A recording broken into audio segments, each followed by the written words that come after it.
Chris, what's up, brother? What's up? All right, all right. How are you? Good.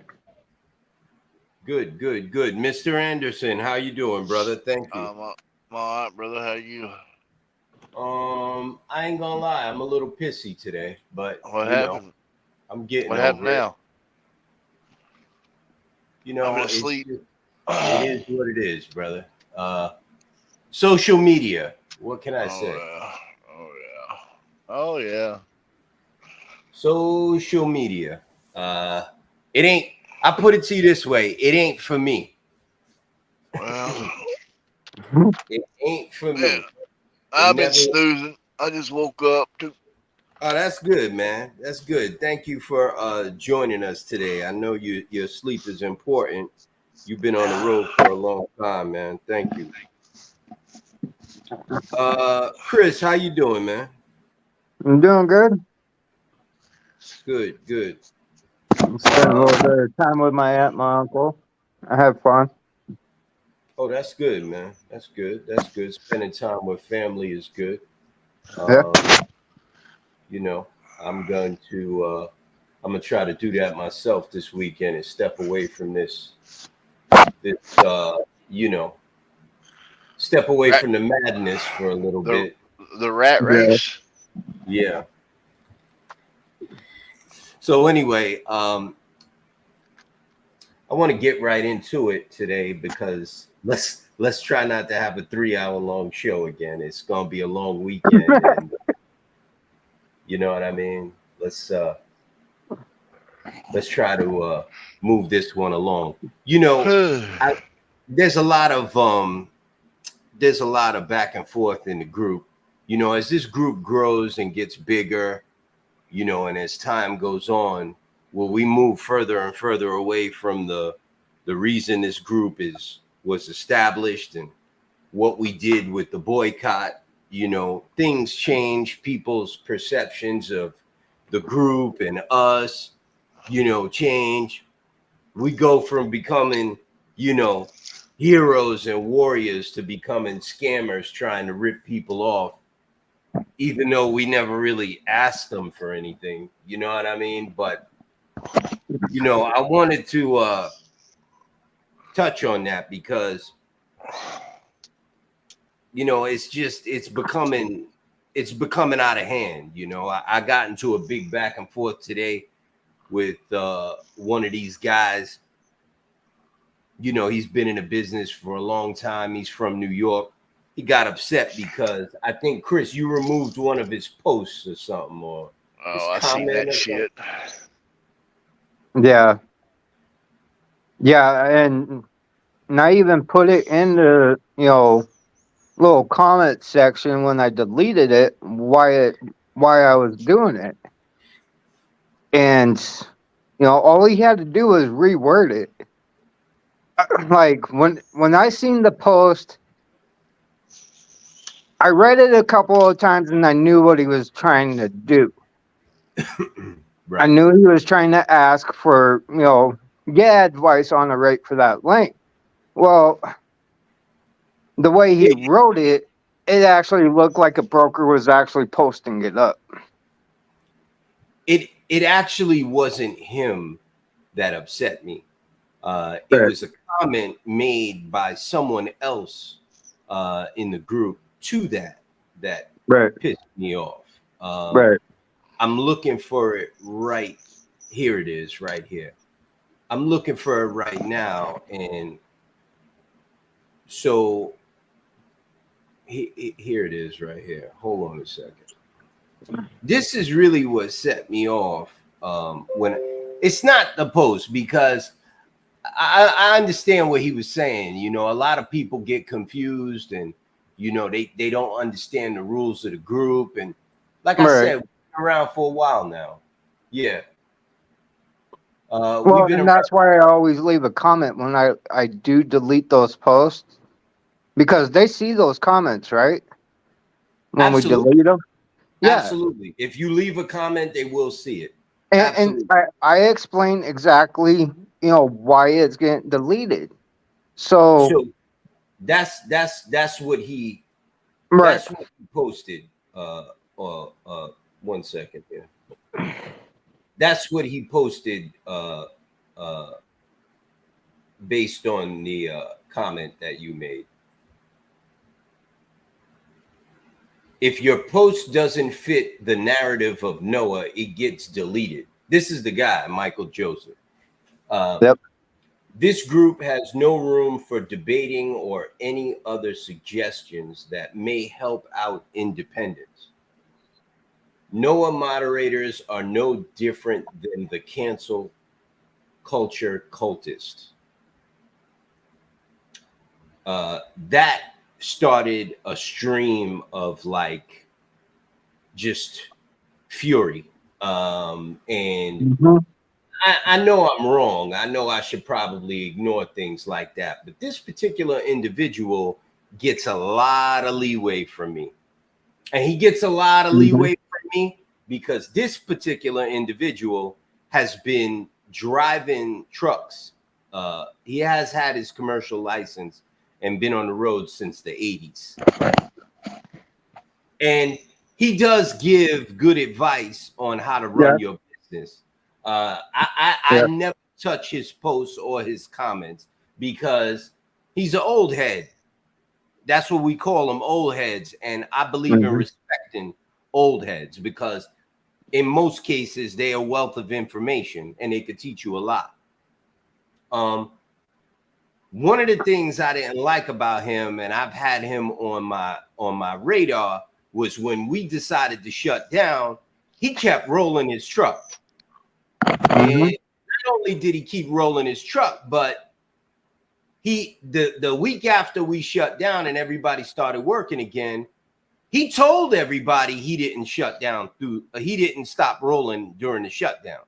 And he was bragging about it. He put a post in the group that he made like $5,000 that week of the shutdown, and he was happy because he felt like things were getting back to normal. When in reality, it was because there was a lot less trucks on the road. But I responded to him then. I don't know if you guys read it, but I responded to him then that we were shut down, and the fact that he didn't shut down was disrespectful to the people that did, and he shouldn't be bragging about the money he made while we were all shut down. Which really, that's cash money, anyways, Michael. Right, but I mean, I've made $4,200 in the last 3 days on 1,300 miles. Okay, but still, you shut down during that week. Well, because that's brotherhood, and that's another one of the comments he always made. Oh, the brotherhood of truckers ain't there like it used to be back in the days. And then he puts this up in the group today, and that really pissed me off because that once again is disrespectful towards everyone in the group. We're not trying to shut nobody up. I understand what you did, Chris, and you had every right to do it because brokers and dispatchers that are not approved by the association are not allowed to market their services in the group for a reason, because most of them are scammers. Right. So you did exactly what you were supposed to do. So go ahead. I knew someone else. So, like I said, it even took me a couple of times to read it, and I knew what he was trying to do. He was just trying to get advice on what he should bid on for the rate. But the way that he wrote it, it looked like a broker was actually, posting up a load, and another member would have seen that and, tried to get that load, thinking that they could get that load, and so I took it down just to eliminate that misdeception. Know what I mean? I totally know what you mean. It's exactly what we've been talking about with the group, and if you want to get right down to it, that's what this group was based on when I started it. It's a place for owner operators to come to get advice and be protected from things like that. You know what I mean? It was never supposed. It was never meant to be a place where people could just post loads willy nilly and post things willy nilly, like come and lease on somebody. And scam everybody. Yeah, Screw exactly. everybody over. And the reason why I did this is because I fell victim to those scams. Mm-hmm. I lost money in those scams. I got beat by shady brokers back in the day. I got beat by shady carriers back in. I fell victim to those scams. So I wanted to create a group where we could protect each other. You understand what I'm saying? So you did exactly what you were supposed to do. What I didn't like was him butting into it, calling us basically like some kind of communist. And if you don't agree with what we tell you, we're gonna remove your post. I never did that to anybody, and I never would. Nope. I will remove your post if this is what you post, though. If you post that, I will remove your post and throw you out. Yes. That I will remove your post and throw you out of this group. Yes. Because you deserve to get removed and thrown out. Why? Well, not only that, I Because mean, of this. TQL is boycotted anyways. I mean, so yeah. This is what that leads to. Calling my phone and harassing me. You understand what I'm saying? So, you know, there has to be some sort of order there, you know. Oh, and by the way, I want to point out that I did contact TQL and I did file a complaint for this. And they asked me to send this to them, and I did. I spoke to a nice lady at TQL up at the higher levels. She's been with TQL for like 8 years. 8 years. She's a supervisor, and she took care of it. I don't know if she took it to the top or whatever. I contacted her on LinkedIn, and she responded back to me, and she said, I'm going to take care of it. And she did. And you have not seen the posts anymore. And I have not received any more phone calls from TQL since I filed that complaint. I have not received one phone call from TQL since. So I'm happy to report that, and I feel real good about that because, you know, It's a plus. It stresses you out. Go ahead, Jamie. Oh, I was just looking at my phone. Has Albert been in our podcast yet? He has not. We're going to invite him? I have not. Not purposely. I'm not ignoring Albert. You want me to invite anybody while I'm here looking around? I invited Sean. You could invite everybody. We got 10 spaces, brother. You know me. I have not invited Albert because Albert is a very busy guy. Well, I mean, I'll send him an invite just in case he can stop in. I'm just looking for people. Everybody. I don't have much to speak about tonight, man. I've been asleep most of the day. Luckily, I unloaded this morning. I got a pretty good run up out of Georgia to Alabama. Paid me $900 on 300 miles. It was right there at me. It was on and off the truck. When I got there this morning, when I walked in the gate, guys like, "Are you loading out of here too?" I said, "Well, as far as I know, I'm not. I haven't talked to anybody yet. I'm looking for a load. Do you have something?" He's like, "Well," he said, "Yeah, we got freight coming out." I said, "Okay." Well, I got on load board, and the same broker, which is one of my regular brokers, Peach State, I work with a lot, personal contacts. I hit him up. I'm like, they say you got a load coming out here, and I'm happen to be sitting there. He's like, "Boy, what are you doing?" I told him. Yeah. So I got a little old picked up this morning. Didn't even pull out of the door. They unloaded me in the same door they loaded me in. 120 miles. I got 850 on it coming right up here delivered tomorrow. And then I'm gonna pick up here in Smyrna, Tennessee, and then run over to Mississippi for Monday at 1350. So, I'm just doing these short pops, man. The problem was I was in Texas and the freight died over there, so I had to go find another spot to work. The only difference is I don't get to go home 2 or 3 nights a week. I'm sitting out here idling my truck. You know what I mean? Yeah, no, I got you, but I mean, there's still money out here to be made. You just got to be creative and search and find it, and then sit down until it moves, and then chase it again. I mean, of course, this is trucking. We all do that anyways. I mean, that's the way it's always Yep. been. exactly. Who's better than you right now, though, Jamie? You dropped off a load and didn't have a load and grabbed one right at the same place where you dropped off, brother. I do that pretty regular, brother. Like I said, I got a network of brokers that I work with that, I've been working with them a long time. I joke with them. They bullshit. They call me the most expensive truck on the road because I'm pretty expensive. But they know when they call me and they put it on my truck, they don't have to worry about it. You know what I mean? They get what they pay for, so they don't have no problem loading me. If they got something, they send it right on over quick. Right. So So apparently, I never dealt with any of your brokers.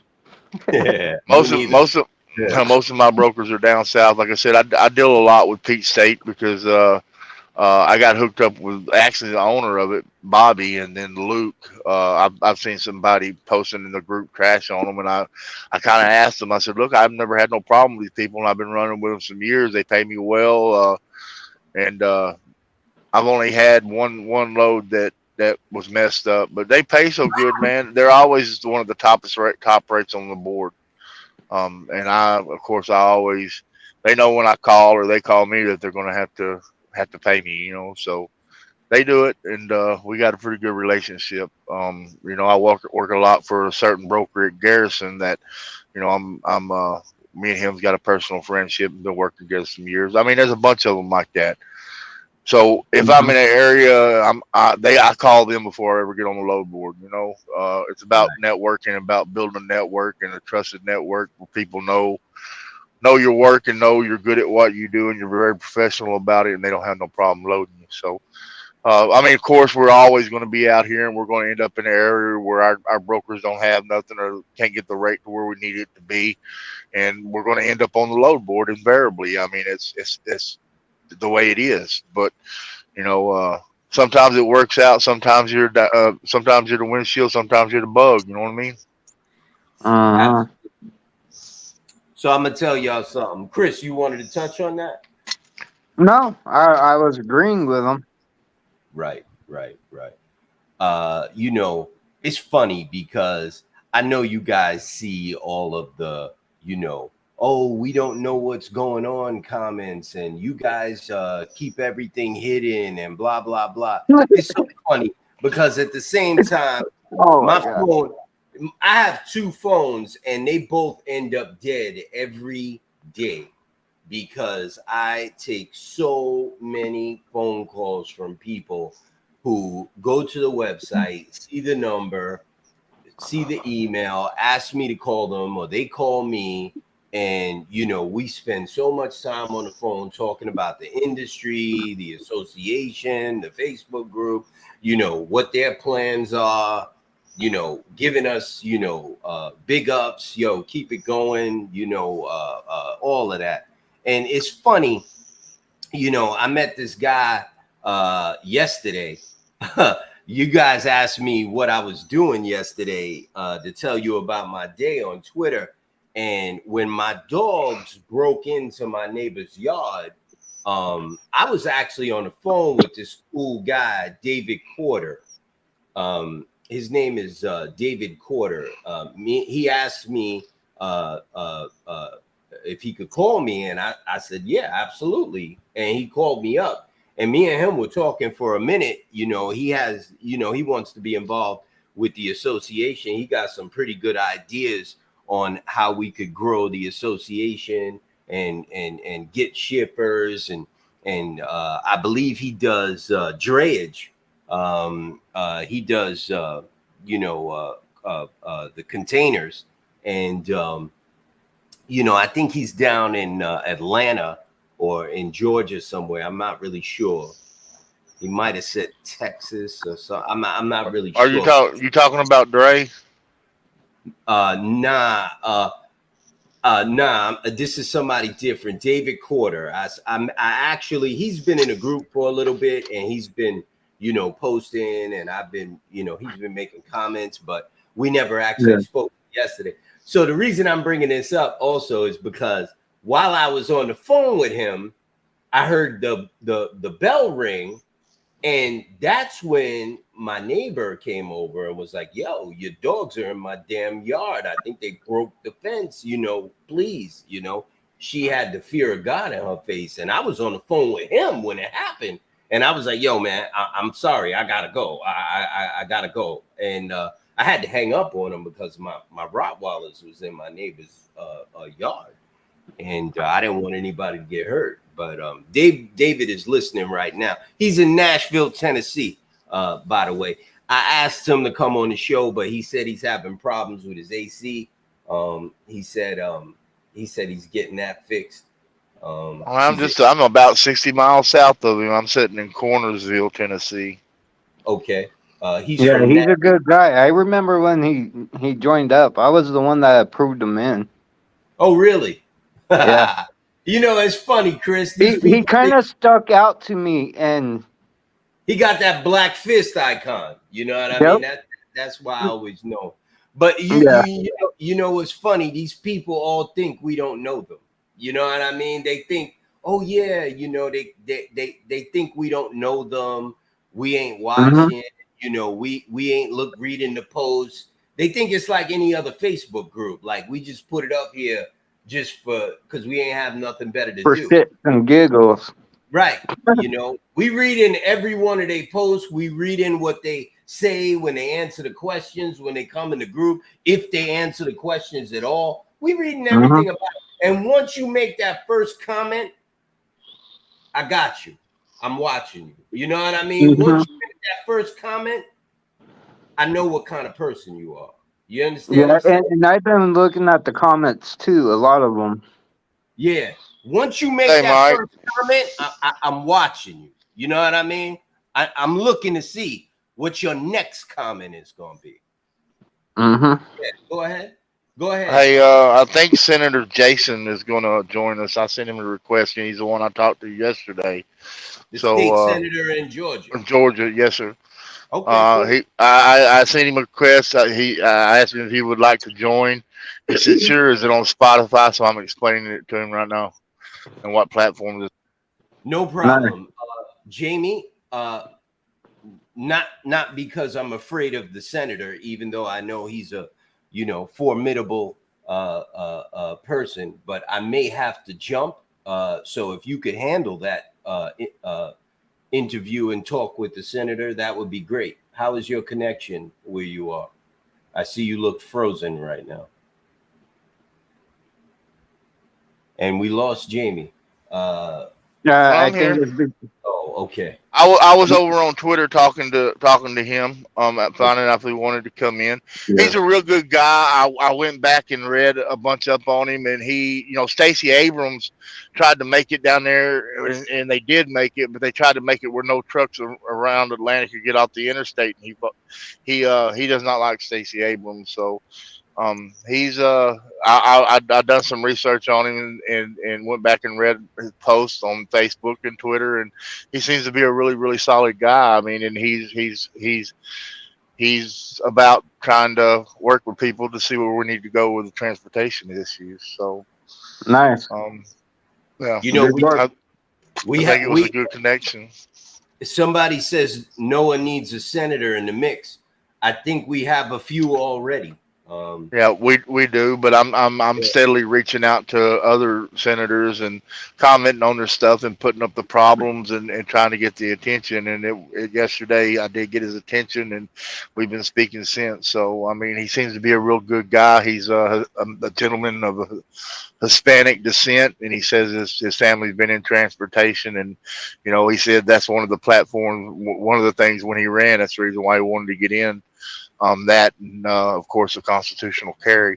So he supports the Constitution and the people's rights, and he's looking to make an impact and help things. He is a sitting senator in District 31 in Georgia, which Polk County. That's Polk County. So Jamie. Hello, Mr. Jason. How you doing this evening, sir? So did I end up on this Facebook Live right here? This is the StreamYard. This is our podcast, brother. But you are streaming on Facebook and you're streaming on YouTube. What other platform? Meet Mike Boston. This is our president, Mr. Jason, and this is Chris How you Bennett. doing? Nice to meet you. I'm Hello. Jamie Anderson, Texas Trucker at Large. Glad to have you in here, sir. Absolutely, and that's Chris Bennett up there. He's my co-host. How you doing? So are you okay? I'm confused now. Were you guys Whoa. talking because you're calling me a different name right here, Who is this? Tim? Tim. Oh, Tim. I thought it was Jason. No. This Tim. Okay. This Tim Wilkerson. Yeah, hey, bro. These pictures are little bitty, man. I can't see you, Tim. Sorry about that. Yeah. Jason, No, you're good. we're supposed to have a senator that may yeah. drop in on us. Yeah, we're supposed to may have a senator that's supposed to may drop in on us, brother. So I was expecting him. All Go right, ahead. I'll watch my. Like I said, I can't Confused, see you, man. These pictures are really small, and the more people get on, the smaller they get. So Yeah. how you doing, Tim? Oh, so I'm sitting over here in Tupelo, Mississippi. Damn, I ain't far from you. No, I'm where in you at? Cornersville, Tennessee. Okay. Where You you headed going home? from there? I'm No. I'm sitting headed here. over your way. I'm headed Oh. over your way. Tomorrow I unload tomorrow morning up here in Shelbyville and then pick up. I unload tomorrow evening in Shelbyville and pick up Sunday morning and head to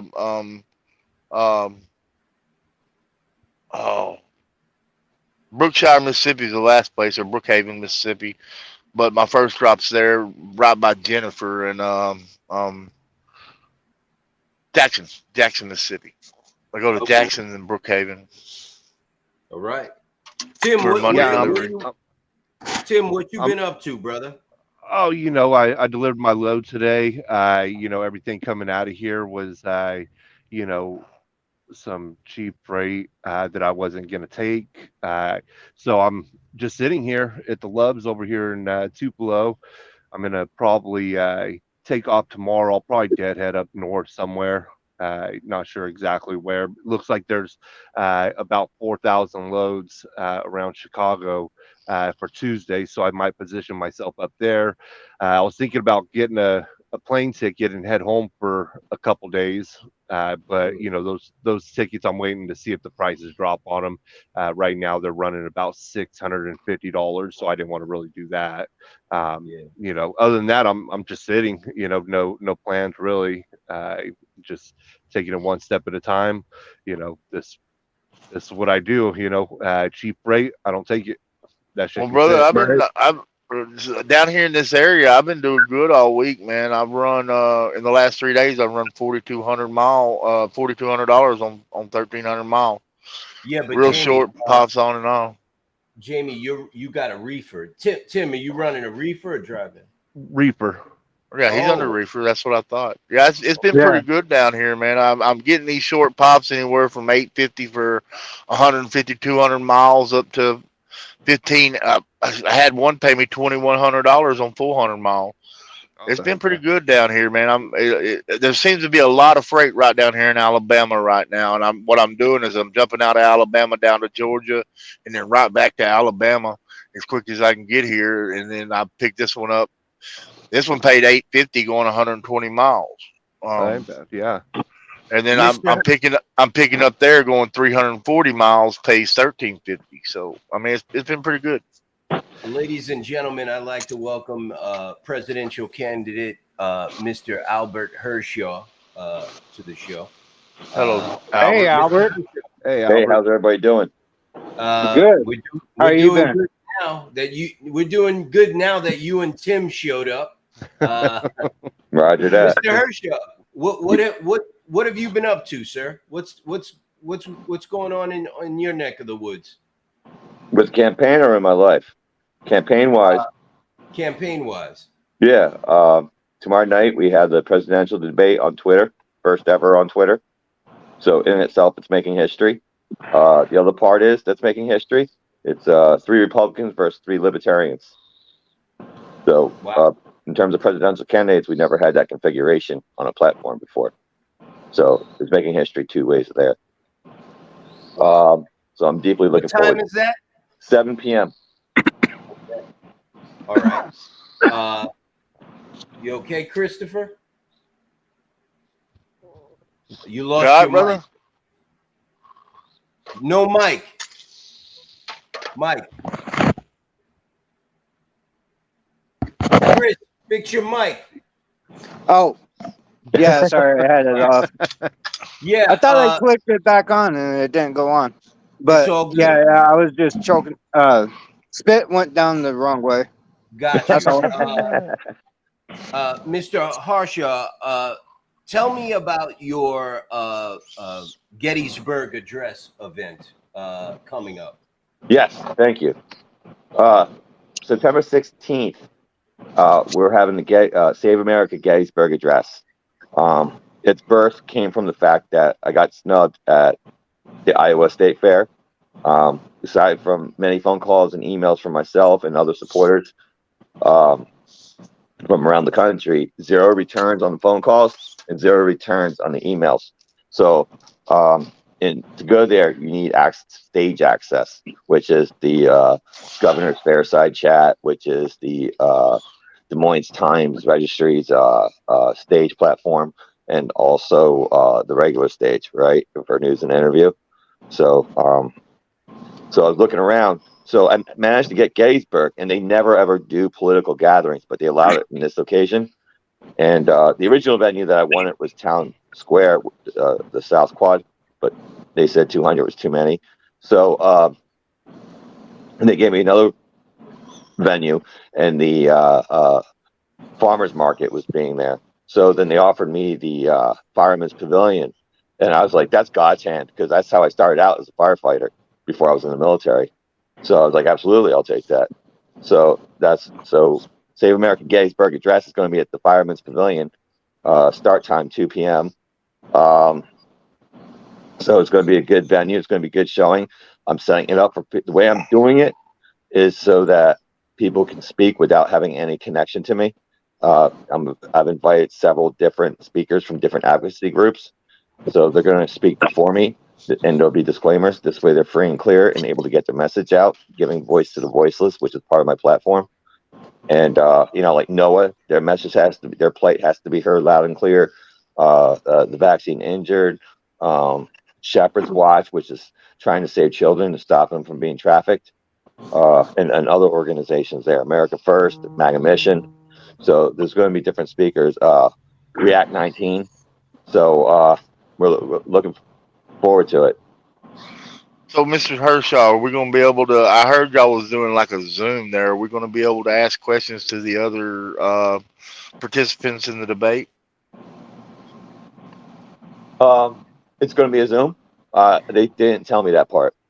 Well, I think Brandy earlier. I may be mistaken, but I think she was talking in the space this morning that there was going to be a Zoom. I would love to go there. So if any rich truck drivers out here want to sponsor me to go there, I would love to go there.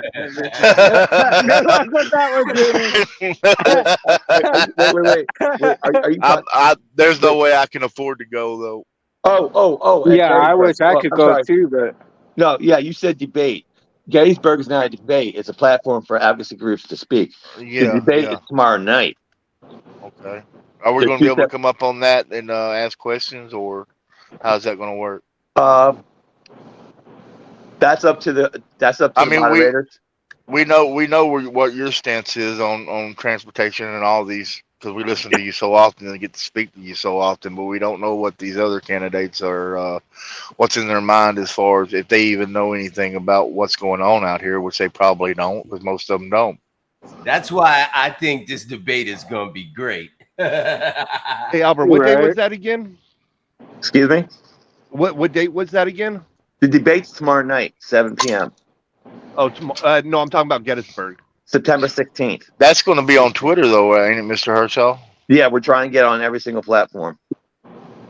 nice. I think the debate tomorrow is going to have a lot of fireworks, Mr. Hershaw. What do you think? Yeah, I have to rip the libertarians apart because on the whole, there's not much difference between a libertarian and a Republican.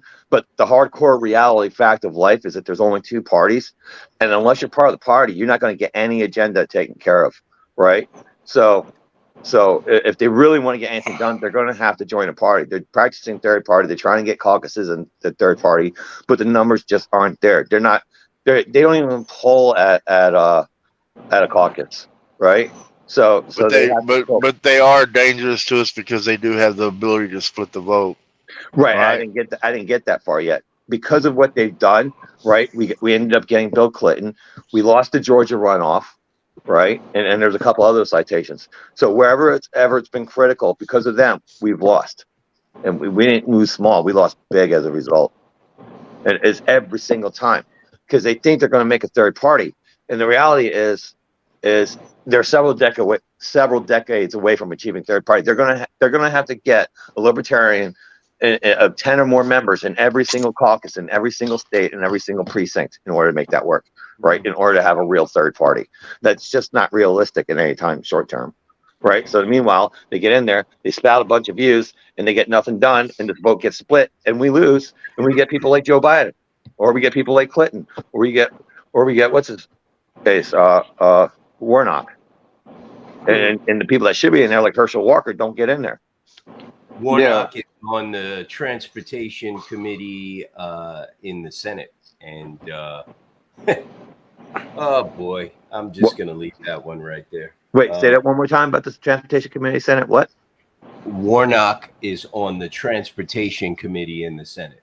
Right, and they're all going towards and pushing the new Green Deal, which is part of the ESG, which is part of the WEF, which is part of the UN Council 24. They're dictating how our country should exist and what businesses can exist, which is part of the destruction that's going on. And there's a lot of things. There's a lot of different ways they're destroying us. It's just one of many, but it goes under a lot of people's nose because they're too busy with kabuki theater showing us bad Ukraine. Meanwhile, they're destroying our businesses because that's getting ignored. I got some. Someone says, "This must be heard." We got a.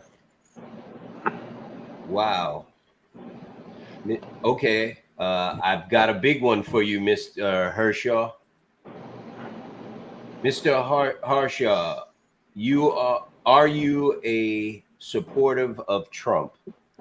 I've supported Trump twice. I campaigned for him twice, voted for him twice. My brother did it in Georgia. My uncle did it in Pennsylvania. I did it in New Jersey. Okay. Well, that's the answer. He says, I did. Are you going to bring up transportation issues tomorrow at the debate? I don't want to, blow anything. I am. But I'm going to hammer transportation, restaurants, vaccine injured, the destruction of the United States military, the wokeness introduction, how they've destroyed our education, and I'm going to bring up how they're programming our kids and corrupting them, and they're stealing. They're using law to steal our kids away from us. Our kids go to school to learn, not be taken over. Unless they're putting food, diapers, clothes, and unless they're holding them when they're sick and crying, or unless they're staying up late in the night wondering if they're going to make it through the night when they're super sick, they have no business snatching our kids away for any program session or any gender switching identity issues, right? They're there for math, reading, English, literature, maybe gym, and a science. After that, eat dirt, see God. Yeah. Yeah, because they don't teach history anymore. What do you think of those vouchers that they're a lot of states are trying to come out with for we can pick our own schools for our kids? I think education should be all hands on deck. I like vouchers. I think your kids should be able to go whatever school you feel the need to, right? You're paying tax, right? So you should be able to dictate where your kids go, right? So if the school's failing you should be able to put them in another school where they won't be failed.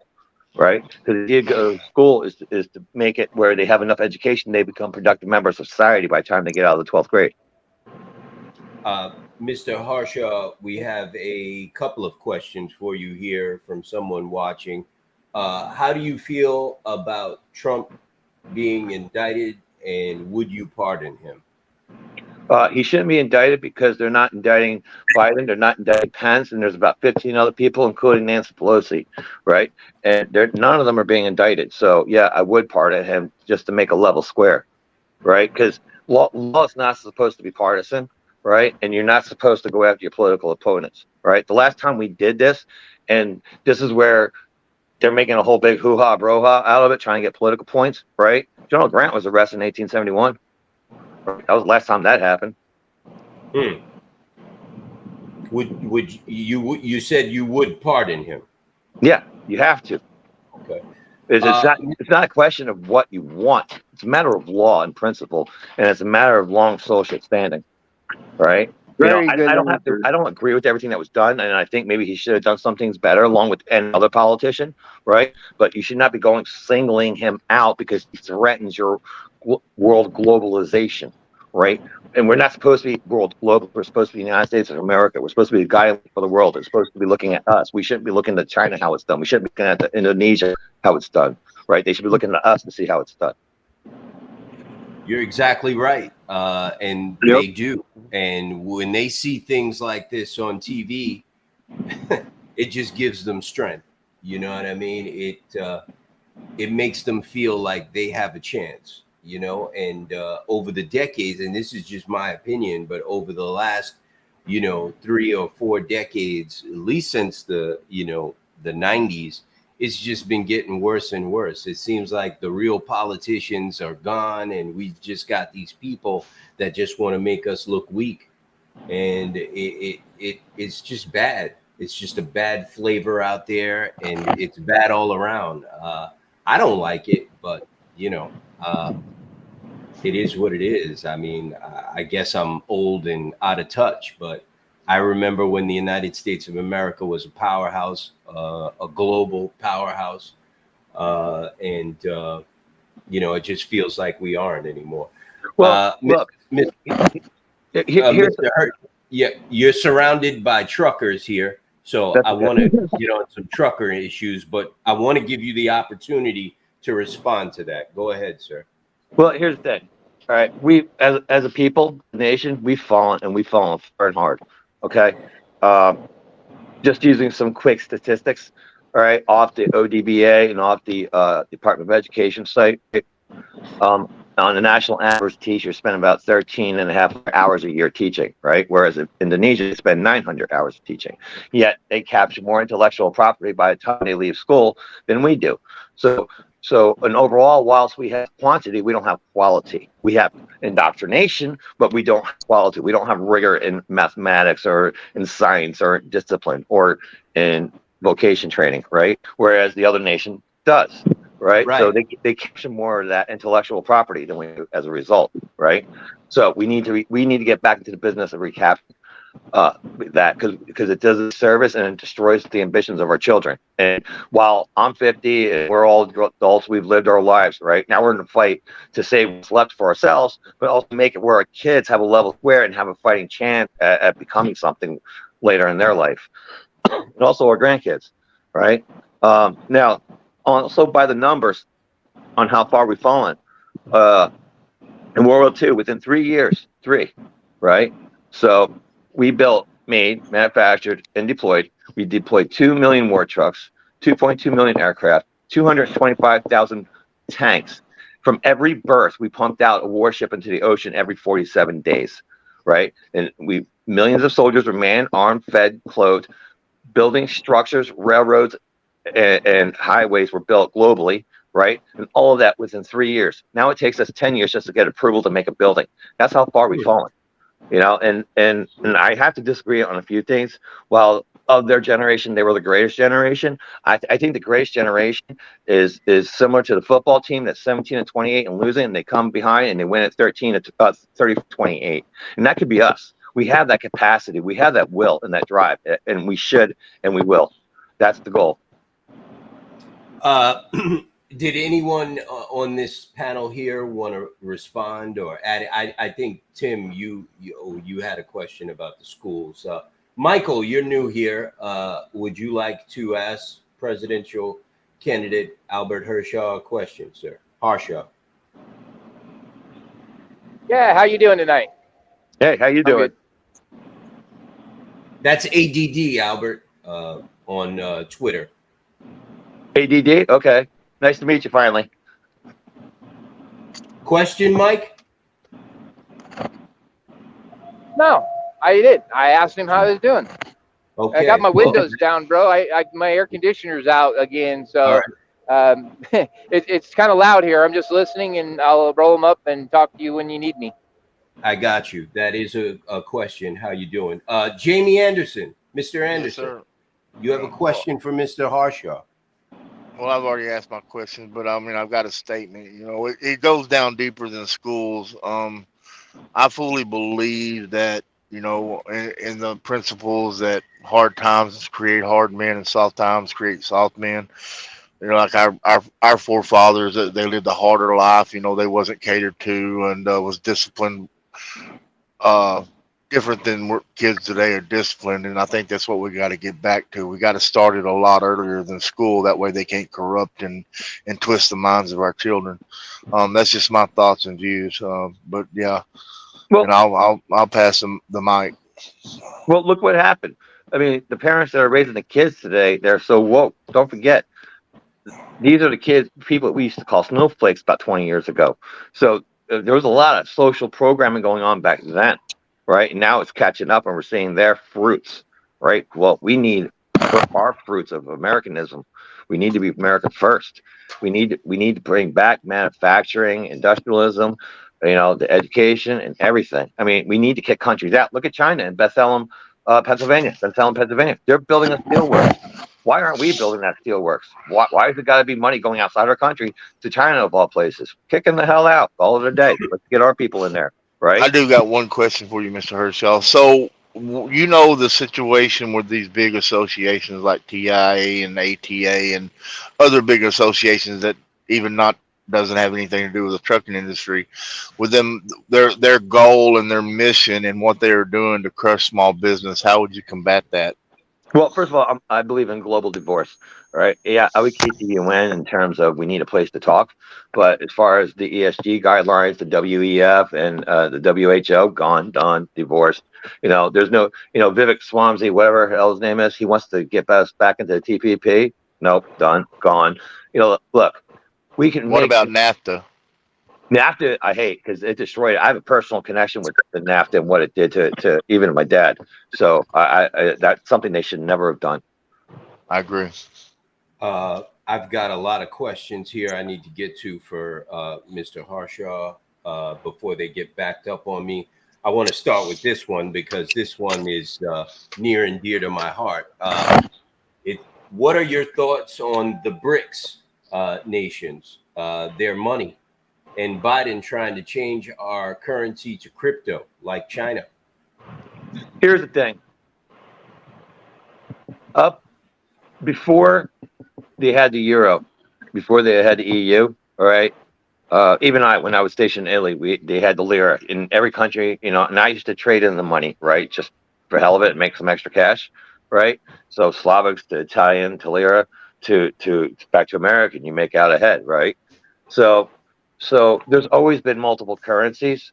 So I saw the meeting where they were talking about the BRICS because they want to make themselves insular and non-harmed from any sanctions, right? So what they're doing is they're divorcing themselves from the sanctioning community, right? So they can act independent. But that's the way it was beforehand, right? 100 years ago, everybody had their own currency and we had a trade and everyone traded and that's the way it was. So if they want to have their own currency, I don't think it should affect us. It just means we have to be out there more negotiating with other countries to invest in our dollars, right? For too long, our government's gotten complacent and took things for granted to the point where they think they can control everything and without consequence. And now they're seeing consequence, you know? So and maybe that will take some of these top dogs that are trying to destroy us out of the game. You know, now they want to use BRICS to try to take us over. No, we have to fight back against that, and that means going out to other countries, making supply and chain deals, making more maybe defense deals, defense infrastructures. You know, giving them iron curtains, whatever, making them pay for that. there's different opportunities to grow and provide an American-backed dollar system. We're going to have to compete, and there's nothing wrong with competition. In fact, it'll make more businesses. Now, as far as getting over into a digital currency, I don't think they should be doing that. I think money should be as the market bears. Leave us alone to our cash.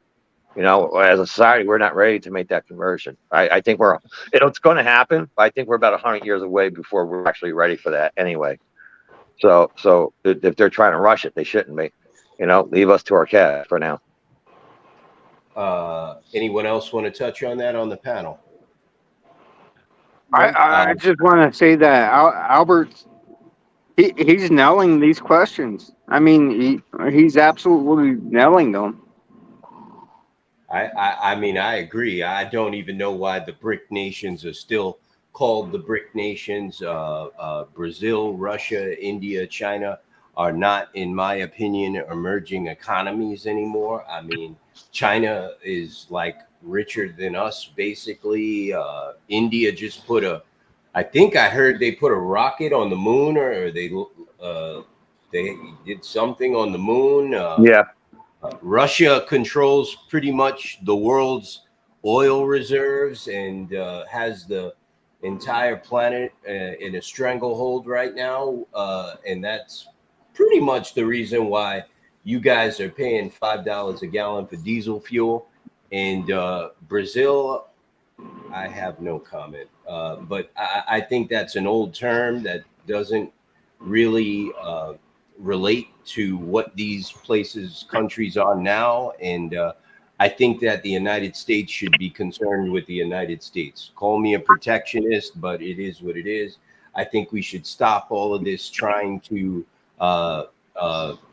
make ourselves look weak for the benefit of other countries. BRIC is, I remember back in the 90s when people in China were walking around with, didn't have shoes, and they were oppressed, and it was a bad situation in a lot of these places. But right now, these countries have blown up. They're moving, they're shaking, they're taking over industries that we should be controlling.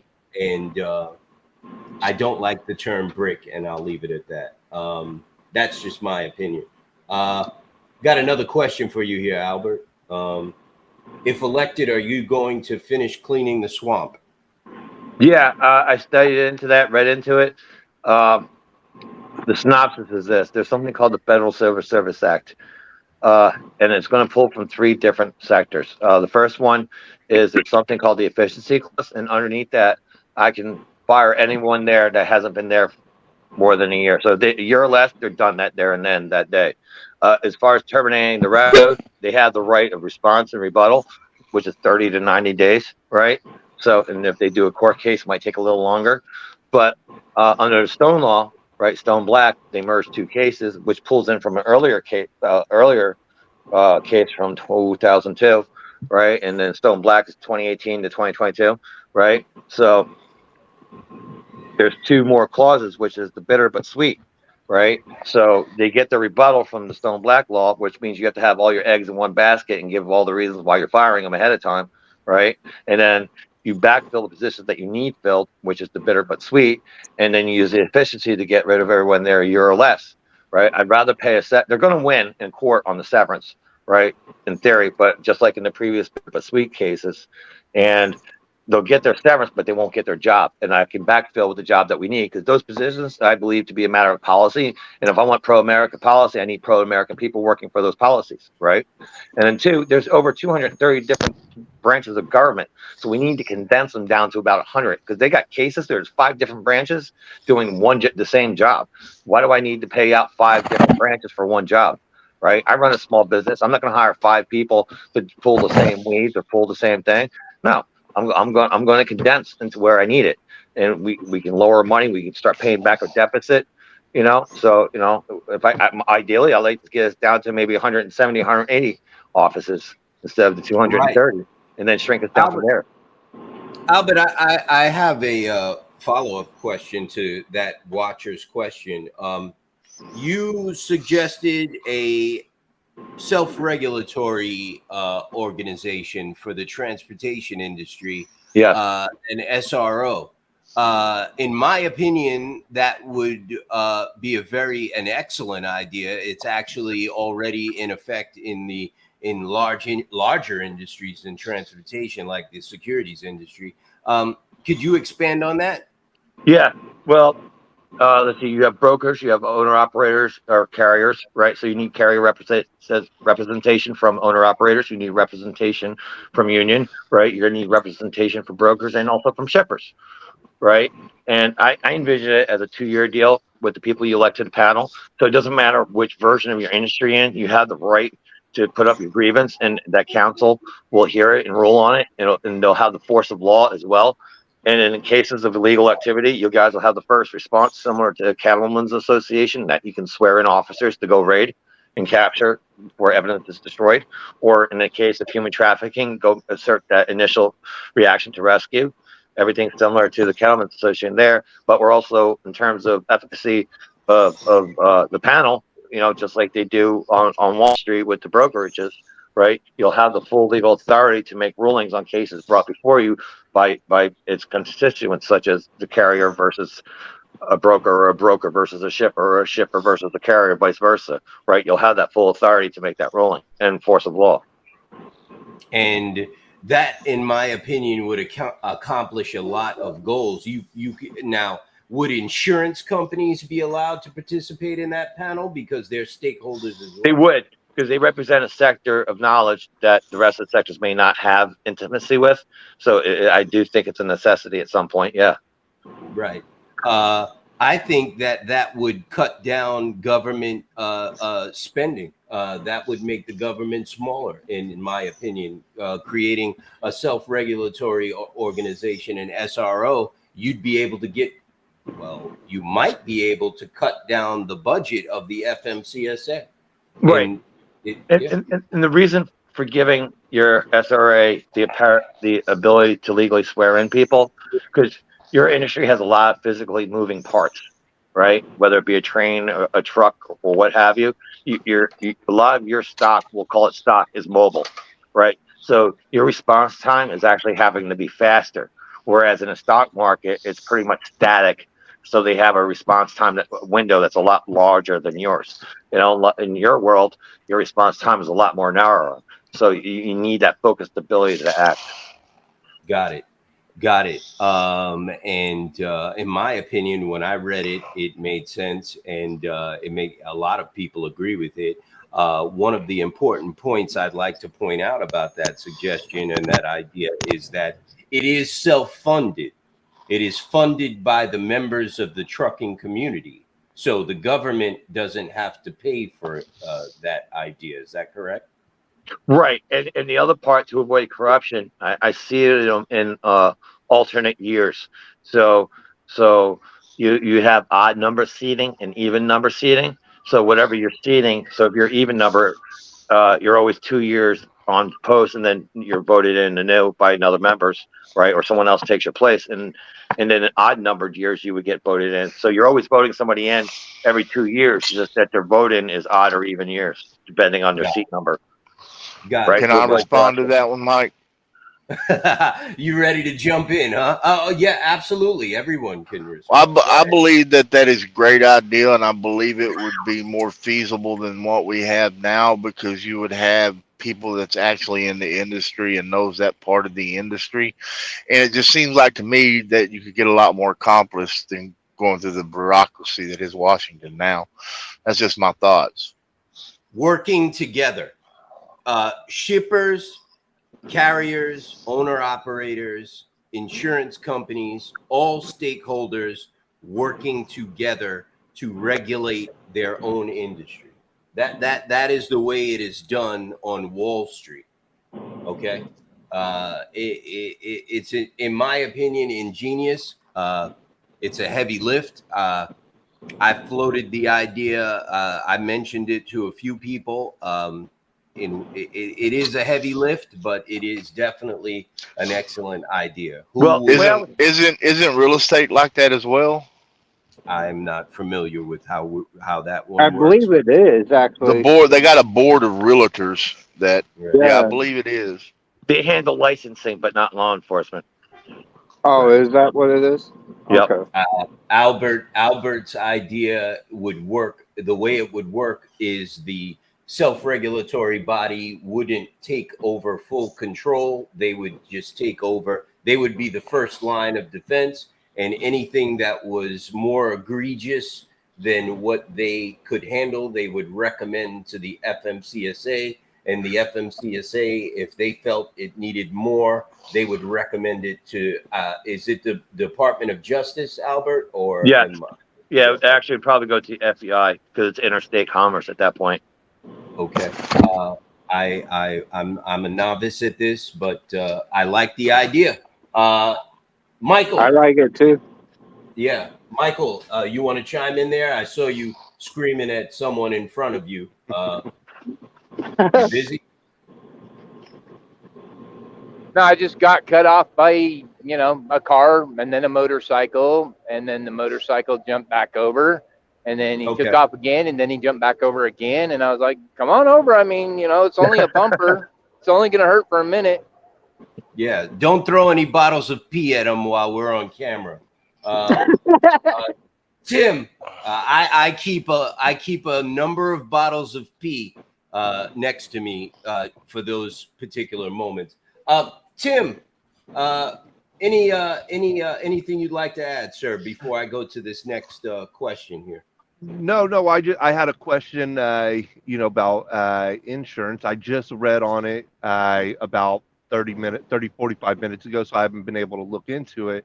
But I seen not a report, but a clipping from the news saying that insurance is trying. There was a secret recording of an insurance lobbyist trying to saying that they're going to jam a bill through before the end of the session. That way nobody has time to read it or comment on it or anything like that. Do you know anything about that? If you're asking me or Albert, I don't, Albert. but I'm not surprised at that. Albert, go ahead. They No. do it all the time. Yeah, I'm not aware of that. Okay. Yeah, I'm gonna have to look into it a little bit more. I'm trying to figure out what bill they're actually trying to jam through. Who's the person or body trying to do that? I believe his name was Michael Gunning, Gunning or something like that. Gunning, Gunning. Yeah, I believe so. And it's a transpo bill. It's an insurance. It just it was very vague. Not a whole lot of information on it. Yeah, so, I'll look into that. It had to do with insurance. Yeah, it had to do with insurance. So I don't know if there's so many different sectors with insurance. Here's the thing: it doesn't matter who you are, right? All right. Through WF, there's a cancel of 24, and they're operating and managing this thing with the ESG, right? Pretty much, it's a multifaceted scorecard that determines your future, right? So, just to give you a quick snapshot, right? In terms of damages that they're causing, there's a chimney sweep guy in California that I spoke to, right? For 18 years in business, $800 a year for his insurance, right? 0 claims, right? Well, under the new ESG guidelines and scoring card, right, he has to pay $8,500 for a renewal fee, right? So now on the back end, your high risk insurance agencies, like I deal with the high risk insurance because of the work that I do. Maybe if you're a refrige car or a hazmat car, right, you might have to deal with the high risk insurance. So where they used to have in the bank 5 million surety, now they're required to keep 15, 20 million in surety. And on the website, if you go for them, it actually says, do not consider the business now. Consider only the businesses that will exist in 15 to 20 years. So through that mechanism, they're actually trying to destroy any non-green entity, right? As a small business, right, we represent combined 60% of the economy. You represent almost 82% of your structured economy. Combined with us small business owner operators in totality, we're 60% of the economy combined, right? No large business exists without us, right? And this is what they need to understand. And this is why we need to have that global divorce. We need to reckon for ourselves. We don't need someone else trying to reckon for us. This is the guy, Tim, Michael Gunning. He's an Yep, that, insurance lobbyist. I don't think this is very. I'm reading it now. I just heard about it, and I will look into this, and we will get back to you. But I do see what you're talking about here. Tim, So I got you're a from. question. I I'm was sorry. just going to tell Timothy that, the bill that he's asking about, I can tell him what kind of bill it is. It's the kind of bill you're going to need lube for. Yeah. Tim, Need a what? Tim, you're from California, right? yeah. Lube. Oh, This guy is from California as well, I believe, Sacramento or something like that. That's really probably why I got the notification on it. Right, Right. Because of that. Tim, I have a question for you. How are you? I'm just gonna come right out. Why does California suck, Tim? That's a discussion that's going to take years to, go on with. But, I mean, the weather's nice out there. Don't get me wrong. I love the weather. I love, the areas out there. A lot of nice places. The bad part is, it's so governed. There's all these people that try to cram things down your throat. The taxes are high. The maintenance out there for like roads and stuff are horrible. They always say they're going to do one thing, they do something different. For example, they said that they're going to fix the roads, but then they take that money from the roads and puts it into let's help illegals come across the border with that money instead, or something. We had they were supposed to build that bullet train or whatever out there. Instead, they canceled the project and kept the federal money. I believe it was billions of dollars that they just kept. And even President Trump at the time was like, give that money back. And Gavin Newsom was like, nope, not giving it back. We're keeping it. We'll use it for something else. yeah, that's not how it's supposed to work. He owes money. His estate owes money. Exactly. Albert, I'm sorry, Tim. Go ahead. I had to pop out for a second. I didn't want everyone to hear my wife abusing me. Yes, I get abused. Probably deserved it.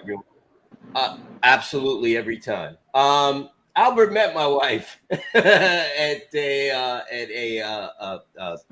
rally in New Jersey. She's a nice person. Yes, she is. Really quickly here, Albert, is there anything you can do to fix California so it is a better environment for truckers? It is a better environment for truckers, sir. All right.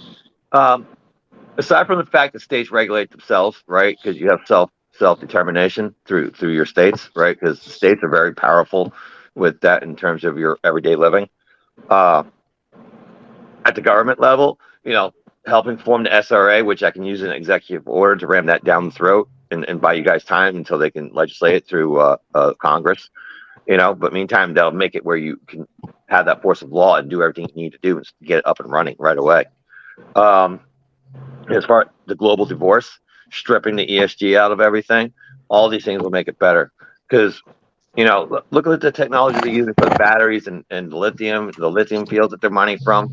A lot of people, what they don't know is the lithium to mine it alters the atmosphere, and it makes it so poisonous you have to wear breathing and suit apparatus in order not to die from it. It like destroys your skin cellularly, right? It's highly destructive. Have a good night. You know what else they don't realize? They don't realize that lithium is very rare, and we're going to run out of it, and then you just won't have any batteries for anything. Well, lithium is a high dollar asset at the moment. It's a lot less harder to get than other minerals. And right now, when we backed out of Afghanistan, China took over, so it's a gold rush for them. So we just have to devalue it by not using it. And to battery technology, you cannot recycle these batteries. So we're wasting metals. There's a limited number of copper. Copper's not endless, just like oil's not endless. There's a lot of it, but it's finite. right? So let's not waste it. Let's use it where it makes a difference, a noticeable difference, so it's better for everybody. Yes. Do we want a greener world? Yes. Do we want a cleaner environment? Yes. Well, let's invent the technologies that make it work without destroying what's there today. Okay. We shouldn't have to be stranglehold by Russia and oil. We shouldn't have to be stranglehold by factories in Mexico, China, and Indonesia, or India, right? Well, Yeah. isn't that the whole point of pushing the go green? Well, no. What's really trying to do is what it is. They want world peace without war, so long as it's under communist ideals. So that's what the real Right. game is. So I'm hell no to that. I'd rather us be peace on our terms, on terms of freedom and liberty, not on terms Mhm. of communism. Right. Right. I agree. Albert, I agree it with look, that too. Albert, you know, these truckers love you. I got a lot of questions here I need to get to. I'm sorry Hey, to look, real quick. push I love everybody truckers along. too. And just so Yeah. everybody understands something, I've also put trains on the railroad. You know, I work for Kawasaki Rail Car, cars 201 through 302 on the path transit system. Those are my babies. Cars in New York City, the Coney Island line, A through Q, 1 through 9. I have trains on those lines as well. So I put a lot of trains on the railroad. So those are my babies. You know, so and I drive. Yeah, I drive a 150, but I've driven tractors for my work. What I do, I can make skid steers dance and do the dinosaur fights in the yard. You know, Mhm. so I love heavy industry and heavy equipment. I've done a lot Yeah. of work with it. So yeah, Albert, I know you're a veteran. You've thank you for your service, sir. thank you. Yes. And I have a question here for you, and I know you are itching to answer it. How does Albert feel about private contractors, operators, for example, Blackwater, being used overseas, but also in the U.S. to run ops? Wow, that's a new one for me. Isn't that illegal? Okay, here's the thing. I love the United States military. Now, Blackwater, things like that. My understanding is probably about as much as yours, because now you're talking about the world of the CIA, which I have zero knowledge of in terms of how they operate, other than the fact that they operate and they're supposed to be operating overseas. Now, there's a lot of evidence saying that they're acting inside our lands against us. You know, Operation Bluebird, whatnot. Where and JFK. yeah, so they turned their propaganda back on us, which is why they were able to get the Steele document through in that circular argument. And I use the word loosely. Circular argument and definition simply means that in order for you to promote it, you have to make it real via the news media, because once they broadcast it, it becomes real. And now you can use it as a legal document, even though it was fake, because that's the definition of propaganda, which is what they did. Yeah, that's all over my 100%. head, bro. I'm gonna take your word for it. It's called a circular argument. Yeah, I'm going to take your word for it on that one. I Called hope this confusing. watcher likes that answer. From my understanding, Blackwater is not allowed to operate inside the United States or whatever. There's a lot of things people aren't supposed to be doing. Vanguard, BlackRock, Blackwater. That- Take your That's pick. the reason. That's the reason why it's a secret, classified, Right. Yeah. highly classified. But- Yeah. But look, So I guess, we shouldn't be hey, destroying each other. That's Yeah. the point. We should not be. And so we need to end those laws, and we need to get rid of the Patriot Act. We need to undo a lot of these things.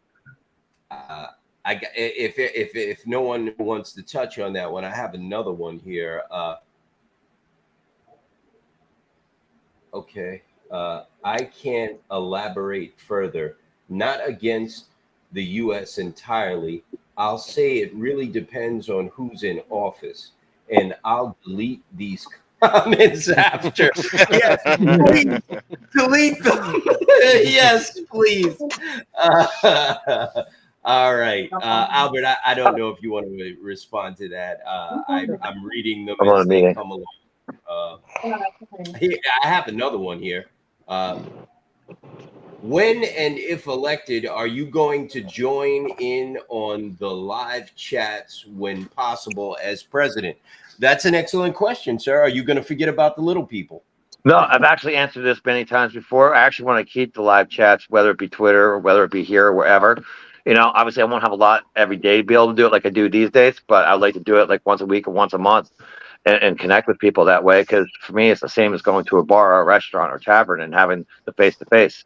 So, So in today's modern area, this is the best way to have face to face. And the reality is, I get to see more people at once than I would going to a bar anyway.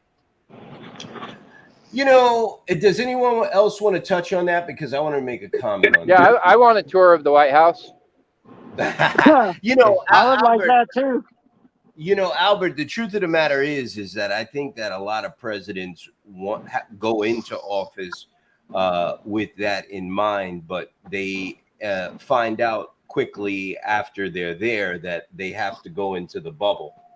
Well, And that's go good. ahead. That's because they lack metal and steel. I'll leave that right there, sir. I'll take that as an answer. Integrity. That's You know, I think he was referring to cojones. Yeah. it's the truth. the though. metal We all know components and that. the steel's integrity. Huevos, man, huevos. We all know that. Huevos You know, grandes. once they win, Mucho grande they huevos. take them out, and they're like they're not allowed to know what's happening on the ground anymore. You know what I mean? Like, Well, they That's go their in the fault. bubble. Look, if you go in there wanting to be part of the good old boy club, which is what a lot of them do, more power to them. Look, I'm going there for us, and the only way to stay for us is to keep in connection with us. I mean, if you look at folks like Abraham Lincoln, he used to go visit the people all the time. He used to go sit and have a pipe with the soldiers, right? That's how you be a president. You know, you don't wrap yourself in a bubble. You go out and you be with the people, and you check in on them time to time, and you let them know, hey, I'm here. Tell me your woes. You're exactly right, because I had a very good history teacher when I was in junior high, and she actually told me the stories that she's read on Abraham Lincoln doing that exact same thing. And that's why he was such a good president, Ah, who because turned on the he light bulb? kept that connection with the community, with the people of the United States. This is no bueno. I want to go ahead if no one has any other questions for right now. I do have a question for Albert. Well, okay. Go ahead, Ed McMahon. You have the floor. Well, I said it earlier, and you kept going on. Brother, But you got an audience here. They got questions. You have Albert. No, I get it, and that's why I was letting it go. But I do have a question. I love I'm- questions. I'm Well, sorry. then Okay. ask it already. Quit So- arguing. Albert, so these bills that they try to push through right at the last minute, and they're very vague, very, very vague. And why do they get put, like, why do they even get Well- into law? And then once the government actually finds out the actual truth about the bill, why not revoke it? Well, a lot of bills are written in the language of law, and to a lot of people that don't understand how law is written, it is vague. Now, there's another kind of vague where they can void a law for vagueness. As example, if you make a law and you want to try and get someone to pay person A to pay person B, but you tell them, but you don't leave the procedure in place, Mhm. that's void for vagueness, right? So Right. that's the example. Now, if you write a law to do the same thing and the procedures are put in between, that's not void for vagueness. A lot of people consider vague the language of law. So you have to understand what the combination of words mean, right? Because just because you and I say a certain phrase, it does not mean the same thing in law. In fact, the law would write it completely differently. Okay. And that's just the reality of it. Law has its own language. So So complicated. basically, Pretty much what it is. politicians It and, keeps themselves a job. It keeps them working because they write language in a mucked up way to keep them employed. Right. Okay, Right. so basically, politicians and lawyers and these legislators, whatever, they have their own language, so they know what they're saying. Well, that's the short. Basically, Yeah, that's the short answer. The reality is we have this thing called statutory law, so everything has to be codified. So there's a certain Right. script on how it's supposed to be written. So and they actually follow. It's like a cookbook, and they follow the recipe. Okay. Ladies and gentlemen watching this later on or now, you can donate to Albert Harshaw's campaign. The website is Albert Harshaw 4, the number 4, president.com. Albert Harshaw, the number 4, president.com. Anything helps, $1, $2, whatever you can give. That helps him get on any stage and fight for truckers. As you could see, he is a supporter of truckers. Please check out his website, Albert Harshaw for president.com. And I want to add that he does fight for Americans too. He fights for all America. I do. Yes. As example, for the vaccine injury, Green Grove, Florida, which is just below Jacksonville, right? They had an event there that I went to. I drove. Haha, I see it. Thank you. So I drove from New Jersey in my F-150. I drove from New Jersey, Delaware, Maryland, Virginia, North, South Carolina, Georgia, and then into Florida and back up again, right? So while I was saying hi, meeting people, in which I met some very awesome Americans, right?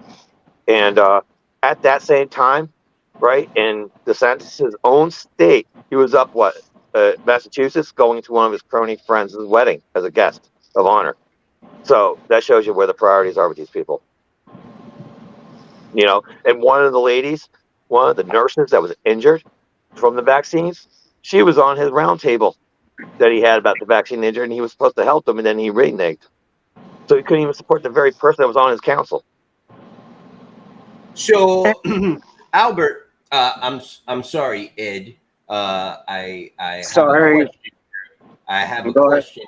I have a this was a big topic the other day. Go ahead, Chris. I want. No, go ahead, Mike. I'm sorry. Yeah. It's fine.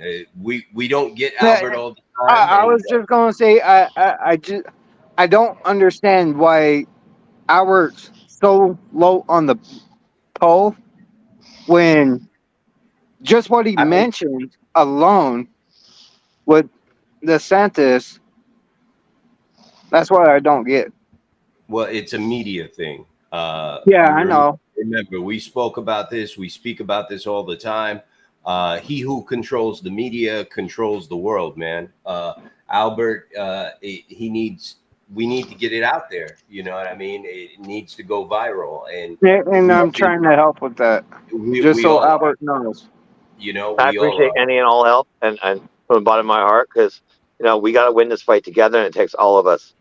Exactly. So if you saw the debate the other day, I mean, it was stupid. I mean, you got a bunch of people up there that have no experience at all talking about things. They have no idea what they're talking about. You got hacks like Christie, who why won't he go away, Albert? Aren't you from New Jersey? I am from New Jersey, as a matter of fact, Yeah, and I'm very angry at Chris Christie. Yeah, why won't he go away, sir? I don't understand. Why is he still around? Because people keep keep leaving cheese out for him to come nibble on.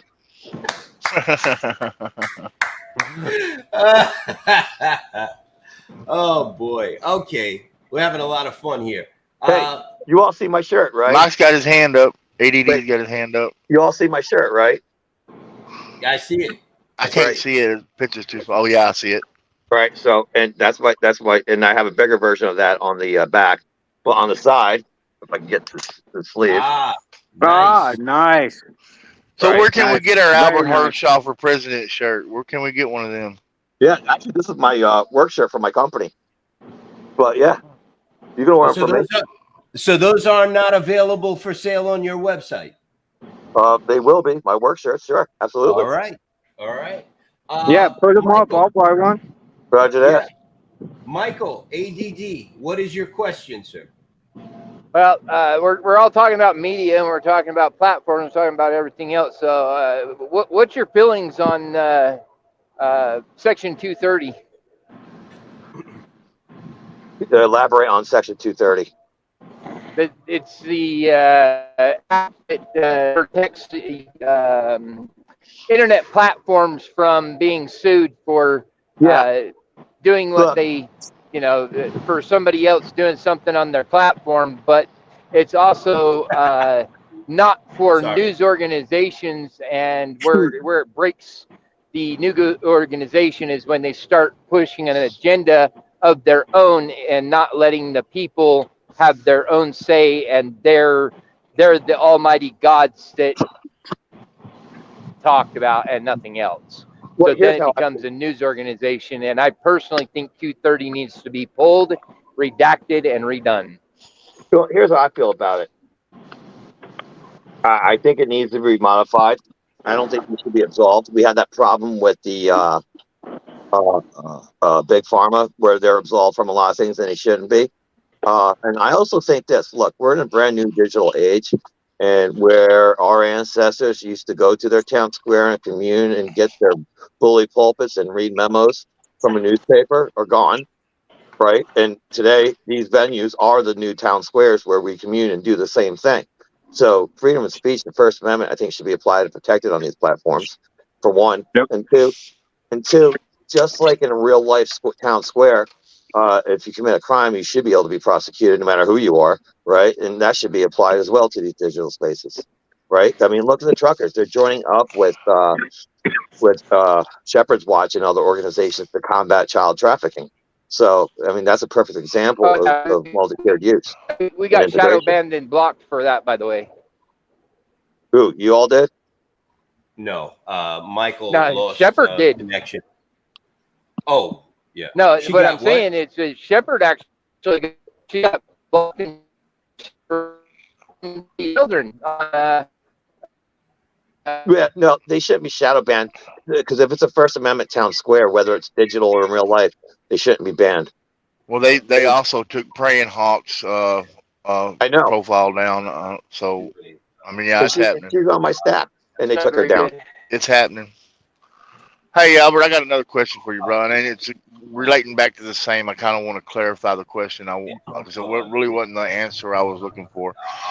When I'm talking about basically what I was speaking to was all the money that's pumped in special interest to enact rules and regulations to Congress, and is there a way we can combat that and stop that?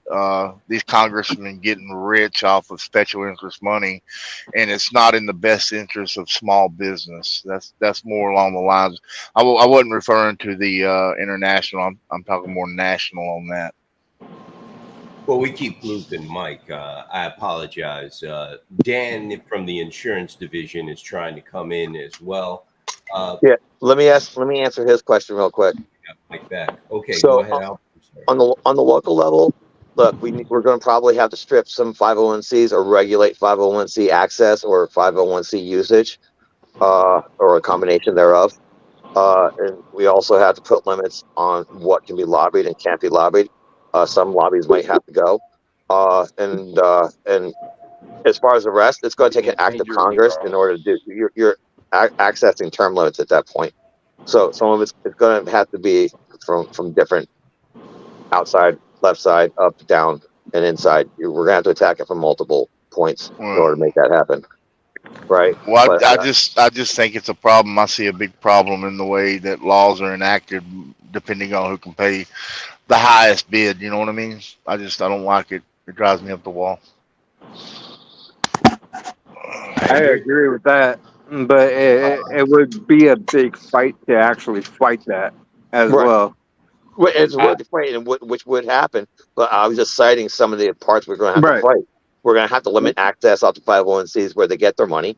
We're going to have to limit where they can use that money, just like the campaign regulations. I can only use money on certain things and not other things, right? So they need to be under the same principles and guidance as well, but under law. Right? Exactly. They can't be left to their own devices. They have to be regulated on their usage. Well, that's what's killing us right now. They can use their money any way they want and pad the pockets and get rules and regulations that are anti-small business and pro corporation. I mean, Jamie, you hit it right on the head. I mean, Albert and I got into a conversation about that, I believe last week in a Twitter space, and we were talking about that as it pertains to TIA. I mean, you're talking about an association with only 1,600 members. How can an association with only 1,600 members have more clout in Washington than OIDA with 150,000 members? How? Because they're using their PAC. They're using their PAC to the right way. And, it's not right. It really isn't. It's not right, and Albert enlightened us all on how that works. And I appreciated him for that. And, it's just, you're totally right on that, Jamie. It's hard. I even appreciate it. Everything you've done, Albert, I do appreciate. I mean, you're fighting for America. You're fighting for us. You're America across. Period.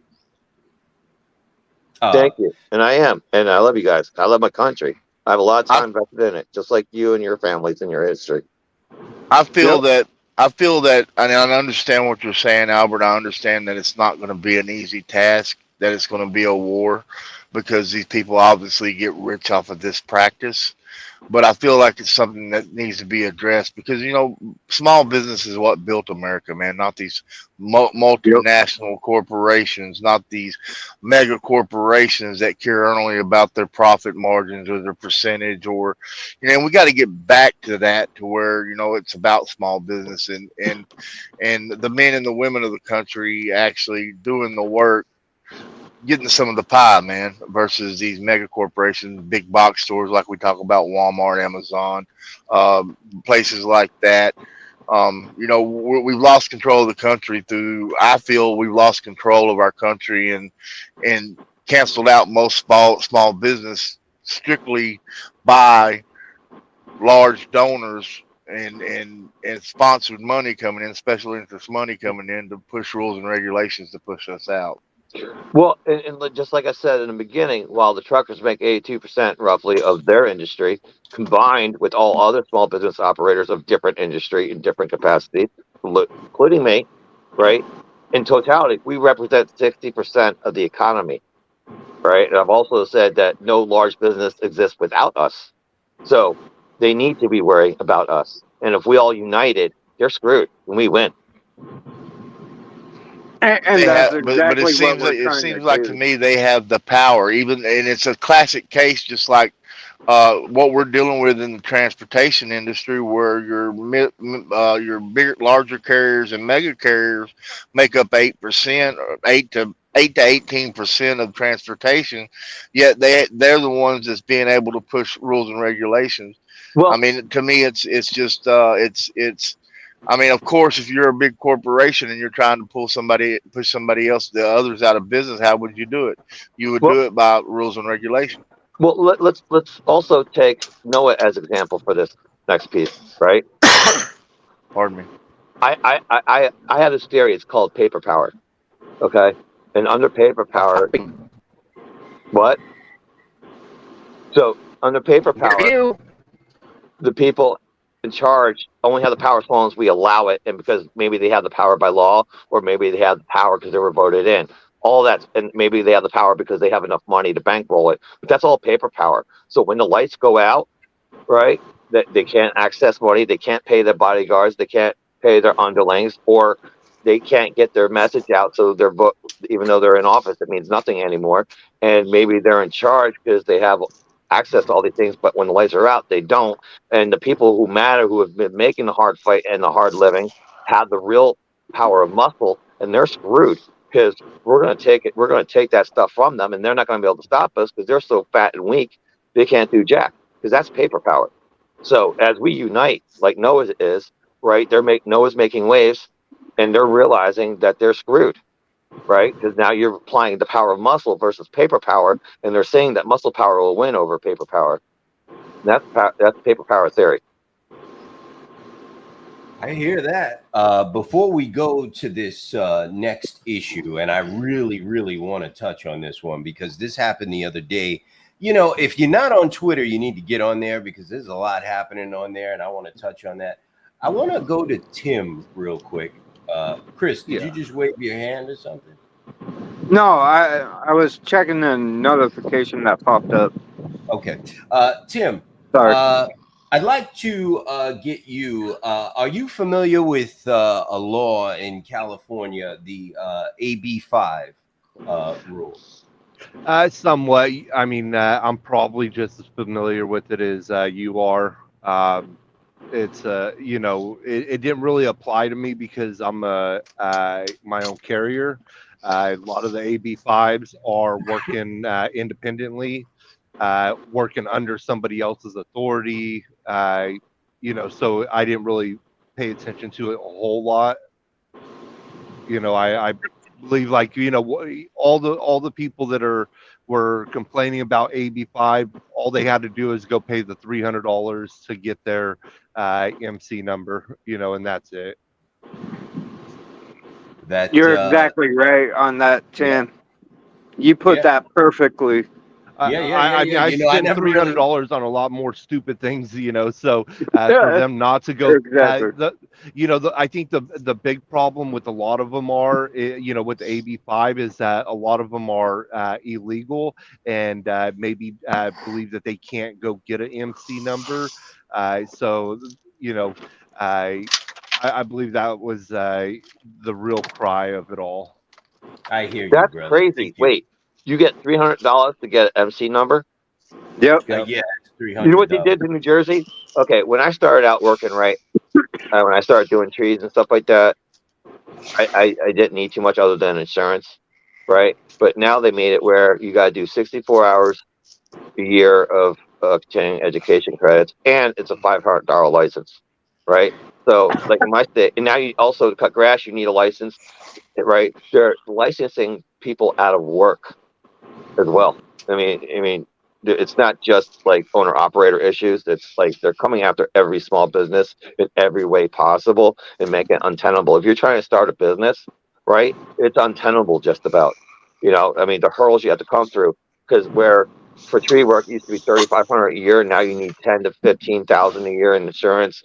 You went from no license to a $500 license, right? It's compiled just to start. It's crazy. And then the credit continuing education credits are another $1,000 a year. So if you're trying to make a business and put food on the table and diapers on your kids, you can't do it all anymore. They've destroyed everything so much that they've regulated us to death. I agree. Well, you know, California. Sorry, Tech.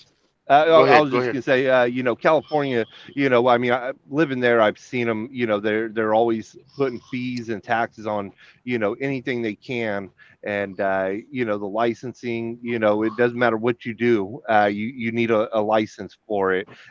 You know, if you want to go cut grass, you know, I think in California, I think it's like $800 or something like that. You know, you can't use a gas powered lawnmower anymore. It has to be electric, you know. And I mean, there's just so much regulations and bullshit that goes in with it. This is one of the fights. I federally want to go after these states on these, because to license people out of work is a violation, I think, of the constitutional amendment to right and pursuit of life and happiness and ability to provide as well, right? Because if you're denying someone access to a job, which they need the money in order to make that pursuit happen, it's a violation of their constitutional rights in my operation, in my brain, right? So that needs to be fought for and protected, because what it is, they're trying to create a welfare state, and that has to be fought against. And no matter what state we're living in, the more regulation, the more welfare. So we need less regulation, more access to jobs, and more access to people to be able to start their own thing, right? Because you know, not everybody can work for themselves, but if you have that gumption and mindset to do that, you should be able to do that. You shouldn't have to go through mountains of hurdles. It's crazy. Well, since we started down that path, let's put this out there. all the time CDL to go get a CDL until recently. You could go get a CDL. It would cost you about $120 if you could pass the written test. Then you had to wait 2 weeks. You would go back in with a legal CMV in the class you wanted to operate and had it insured and had everything legal on it. You could take your driving test. If you took that and passed that, then you got your Class A CDL.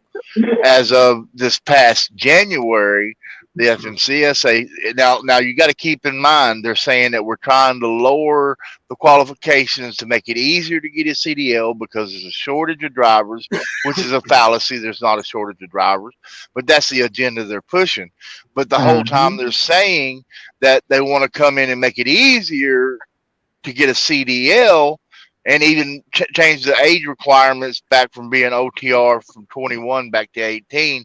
Then they also come in at the same time and make, now you got to do a school to get a certified school to get your CDL. Okay. The school takes about 1 to 3 months. It's 31 courses you have to take before you can even go get your CDL, and that they're charging anywhere from $2,500, some of them up to $8,500 now to get your CDL. And this was the FMCSA that done this, so it's changed in the last 7 or 8 or the last year, Albert. And it's the same way now. Try to get your CDL, brother. I just went down that hole because that's where you went. And the No, I'm schools, glad you did. they're not going to teach anything. A trainer out on the road will teach you how to drive. So they put you in these schools. Yeah, you can do the book work in a school, but you're not going to get the experience driving around in a parking lot the way that they operate these schools either. You need actual over the road driving experience. There's some people out there that's never even been in the snow and they've been driving 10, 15 years or more. They don't have the experience to teach people being just local. So I think You know what's they changed it. I think they changed it where you have to have 60 hours or 120 hours actually behind the wheel now. But when at 60 or 120 hours, that's nothing. I mean, think about this. So when you go through this little class and you've really never been in a semi, you've done a straight line back and offset and maybe a parallel, and you've done a road test that maybe took you 4 or 5 miles, and you can go get your CDL. So they swallowed a gnat, strained a gnat and swallowed a camel, because these same drivers that have to go through all this class that costs them all this money, then at that point they can put them in a truck in 2 weeks and turn them loose OTR on the road solo if they so choose. So they put the emphasis in the education in the wrong spot. Instead of putting it on the job training with a driver that's got the experience to train you, which may take 3 to 6 months or maybe a year depending on the person, they put it on the classroom hours. Does that make any sense to any of y'all? Well, look at else what they do. I can't speak for every state, but I'll just use New Jersey as an example. When I got out of the military, I had the different classes for the different trucks that I drove in the military, right? Plus electrical experience, whatever, right? But for some reason here, between the way the state law and the unionship is set up with electricians, you can't come out as a full-blown electrician, even though you've done all the work for years, right? You have to start back at the bottom, work your back up. You can't come out of the military and get a Class A license. You have to start at the bottom, work your way up, and take all these extra courses and pay all these extra fees, right? So they don't take the translation, which is garbage. You've done all the work and more in some cases than the civilian counterparts, but yet they put you back at the bottom coming out. That's crazy. But another side of that is a military driver, once he gets his CDL, he can use his past history for insurance purposes. Versus where you come into the industry brand new, you got to have, like me, I cannot insure a driver and put a driver in my truck until they've got 2 years OTR and a clean record. Now, a military driver, somebody that come out of the military and got it, yes, I can. There's a difference. Well, in New Jersey, they don't take the translation. They make you start all over, unless you go work for a corporation and then you work under their banner, right? But if you come out and try to do your own thing, they make you start out from scratch, and you shouldn't have to, because you have all those years already invested in and trained, and you've been doing the job, right? So why not take the full translation. That's some of the things that have to be fixed. There's a lot, there's a lot of good to go in the military, but there's a lot of states that have it set up so it's also awfully bad coming out of the military. You got something, Mike, on that? So, Because I do. But yeah, well, go. I'm getting inundated with statements and questions here, so I really need to move on that. Do you want to go ahead, Chris, real quick? So my thing is, so I want to elaborate on what Jamie was saying on the schooling. So these mega carriers, they're getting these drivers to, sign a contract that want to get their CDL, and they have to sign a contract saying that they'll work for the company for a year. Okay, and if they end up leaving the company before that year, they get charged $10,000 for the schooling. I heard that. I also heard another scam that's going on. New truckers, I think Hunt is one, and I could be wrong on that one, but I think it's one. There's a couple where, as a new driver, they make you buy your own rig, and they put you into debt from the get-go just to work for that corporation, and then they don't give you enough runs, and you're screwed, and you're out of that truck. I've heard that too. Yes. You're exactly right, and I kind of want to elaborate on what I just said, because there has been class action lawsuits against the mega carriers on these contracts, but yet it's still impacting their credit because it goes into collections. But this is what I don't understand. Okay, they're a mega carrier, which means they're a corporation, right? And they should have pride in having a fleet of trucks that they own and operate, and they hire drivers to operate those trucks, like UPS, right? They should be proud to have their banner driving down the road, and then they should be proud to hire somebody to drive that so their banner gets down the road, because it's advertising at the same time, right? But now, if you're making someone go, it's like the school debt. You're making someone go into debt that they can never get out of. You're screwed from the get-go. That does not help. I mean, there has to be a healthy relationship. If you got a product, make money from your product, not from the blood of an individual. Right. Well, so what I'm trying to get at is, how is it still on our debt collections when there's been a class action lawsuit that ruled into our favor? Because to get something removed, you're going to have to get them to write a letter to send it to debt collector to get for action for removal. There is a process for that, and you have to send it to all three major creditors in order for that to happen. And it takes 3 to 6 months for that to happen once that letter's sent. Okay. I want to hold on, Chris. I want to touch on an issue that happened in the Twitter Spaces about a week ago. A woman came in. I don't remember where she was from. I think she was just a concerned parent. And there were a few other people. I don't even remember the state Colorado. that this happened in. Colorado. There was a young boy who came to school one day, and he had a patch on his book bag, and it said, "Don't tread on me." That's what it said. It said, "Don't tread on me." Any normal human being with a life wouldn't even have looked at it twice, but these people felt the need to reprimand that kid, suspend him, and send him home from school because he had a patch that said, "Don't tread on me," on his book bag. Now, the woman in the space was talking about this, and she was obviously very upset. And there were other people in the space from the same area that were upset as well. And they began telling everyone to call the school, and they called the school and as well. And I believe, Albert, you made a phone call to that school. Am I correct? Did you make a phone call to that school? Mike. Yes, I made that phone call as soon as I heard about it there and then. Made it live.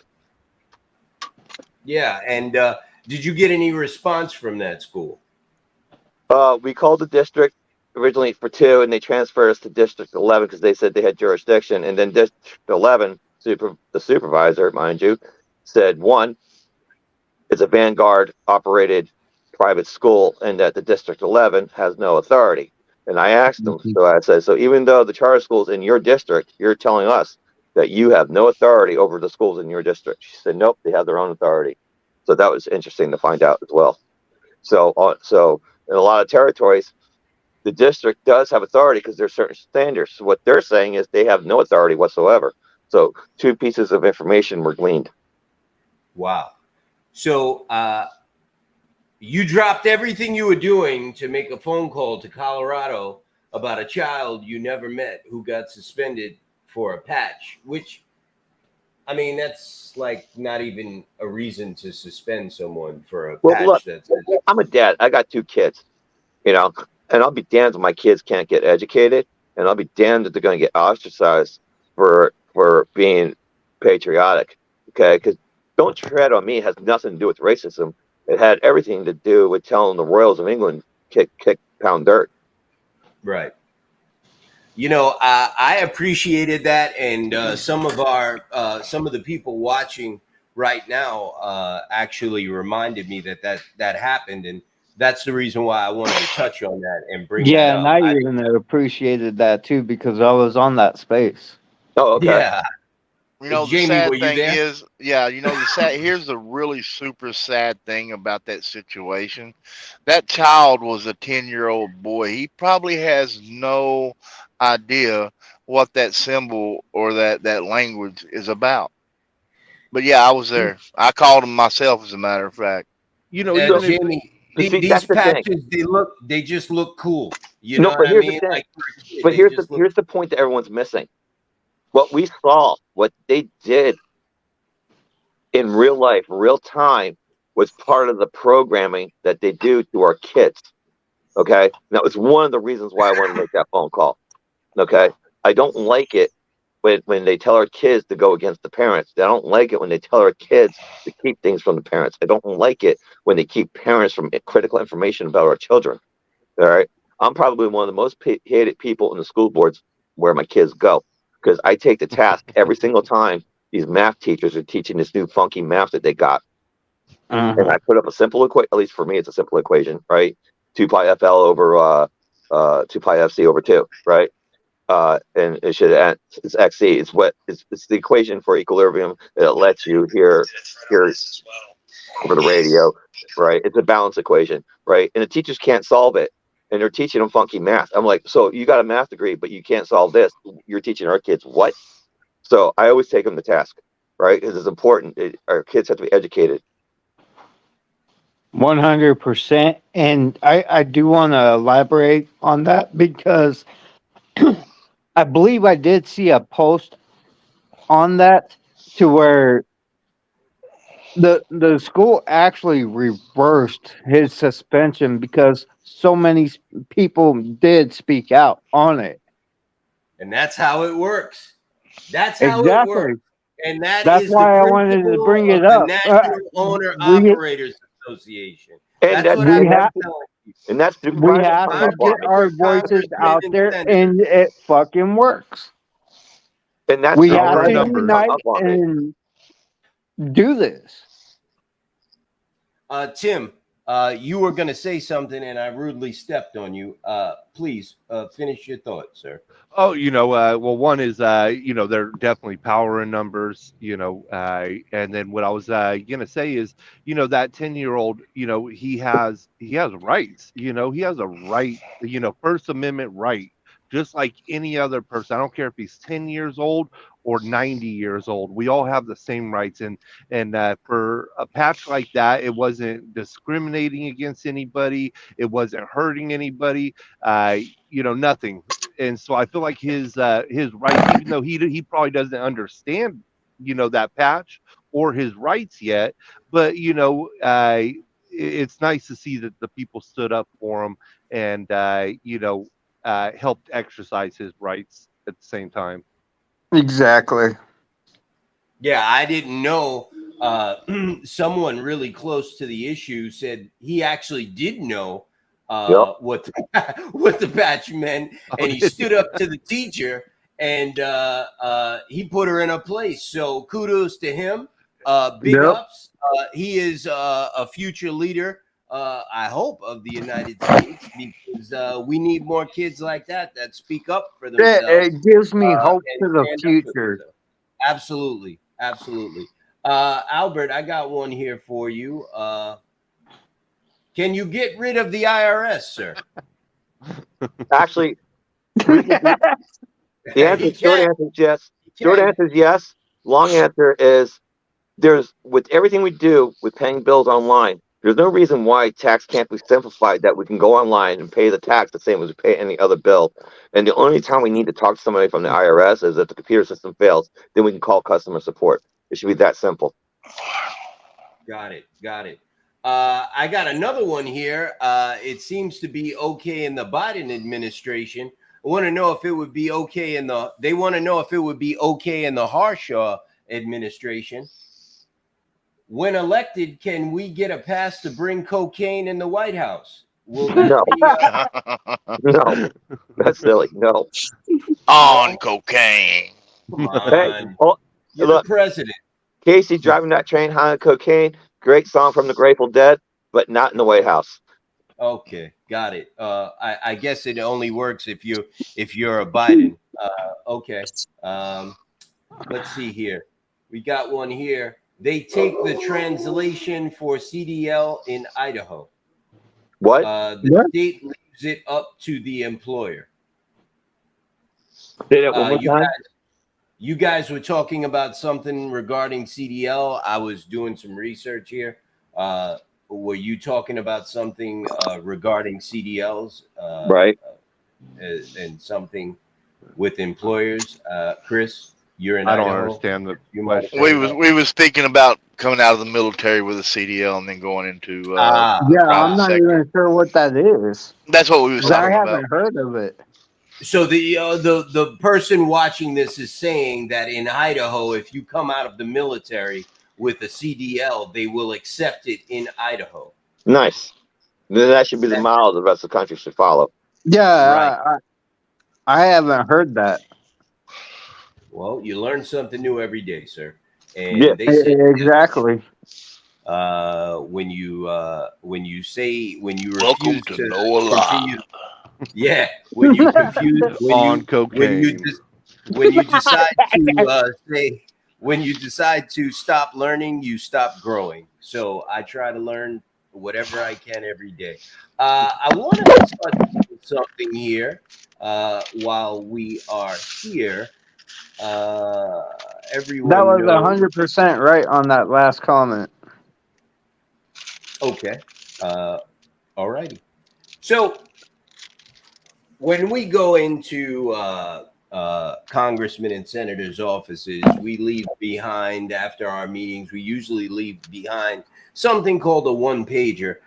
This is the National Owner Operators Association's one-pager. I post it pretty much everywhere, but if you had not had a chance to see it, you can see what we actually talk about in these meetings with these congressmen and senators. They know what we're coming to speak to them about, and we leave this leaflet behind with them when we are done with our meeting. We start most of our meetings with the transparency issue, 49 CFR 371.3. And we go into speed limiters and other issues while we're there. It depends on the congressman that we're or senator that we are meeting with at the time. But, real quick here, I just want to bring this up that, transparency is already a rule. It's already on the books. They're just not enforcing it. And that is wrong. This is the law right here. 371.3, records to be kept by brokers. It is really probably one of the only rules and regulations that brokers have on them, and they are just not enforcing it. So we're not asking for anything new. We're asking them to enforce what's already on the books. This is the rule right here, and this is what they're supposed to be doing. If you are And I not got a familiar, question for Albert on that. okay. Well, if you're not familiar with what 371.3 records to be kept by brokers is, this is the rule that is already on the books. It says a broker shall keep a record of each transaction. For purposes of this section, brokers may keep master lists of consignors and the addresses and registration number of the carrier. Rather than repeating this information for each transaction, each record shall show the name and address of consignor, the name and address of and registered number of originating motor carrier, the bill of lading or freight bill number, the amount of compensation received by the broker for the brokerage service performed, and the name of the payer. A description of any non-brokerage service performed in connection with each shipment or other activity, the amount of compensation received for the service, the name of the payer, and the amount of any freight charges collected by the broker, and the date of payment to the carrier. Broker shall keep the records required by this section for a period of 3 years. Each party to a broker transaction has the right to review the record of the transaction required to be kept by these rules. That part right there is actually almost, that part right there, number C, I'm sorry, letter C of that, of this, of 371.3, that is 100 years old. That is in the Motor Carrier Act of almost 100 years old. It's in the Motor Carrier Act of 1935. This is CFR 49371.3. This rule is on the books and it is not being enforced, and that is what we are trying to figure out, how to get the FMCSA to enforce it. And they are going to be making their ruling, we think this month or next month, on whether or not they feel they want to enforce it. So that's the reason why we've been asking you to contact your congressmen and senators to tell them that they should be telling the FMCSA to enforce a rule that's already on the books. All right. So- Time. So You should be able Go to ahead. FOIA these records. go ahead, Chris. So, Albert, so these regulations are law, right? Yes. Okay, so why is it possible for these brokers to ask us to waive that right? I don't see why they can or how they can, but it only works if you continue to do so. And two, these records should be FOIAble. Right, but so my thing is, because I have actually refused to do the carrier packet to waive that right for that transparency, and they tell me, okay, well, we just ain't going to do business with you. So, Yeah, that has to be. I agree. They should not be able to do that. That makes no sense. They're trying to circumnavigate the law, and it all sounds like they're trying to hide something. And from what I exactly. hear, they're hiding an awful lot. And usually that hiding is somewhere between 30 to 60% of the take that they're not paying you. Okay. Very good answer. I would like to see these That's brokers. exactly what I was looking for. And go ahead. Chris, Tim wants to add something to that. Go ahead, Tim. Yeah, no, I mean, I sorry, I didn't mean to cut you off, Chris. I thought you were done. There was a It's little good. pause, but I would like to start seeing these brokers criminally charged for some of the laws that they're breaking. This is a law right now, and granted, I mean, I probably wouldn't agree on maybe a prosecution yet. If they got told like, hey, but now they're colluding with TIA to make it where we can't see this stuff. when we should be able to. They're using, languages in these contracts to not allow us to. Another thing I'd like to see is criminal charges against people or brokers that are not paying carriers. For example, what was that brokerage that owes $13 million to different Surge. carriers? Surge Surge. transportation. Okay. Sure. So Surge had the money. They got paid for these loads already that they didn't pay the carriers. They should be charged for it. There was another broker in North Dakota.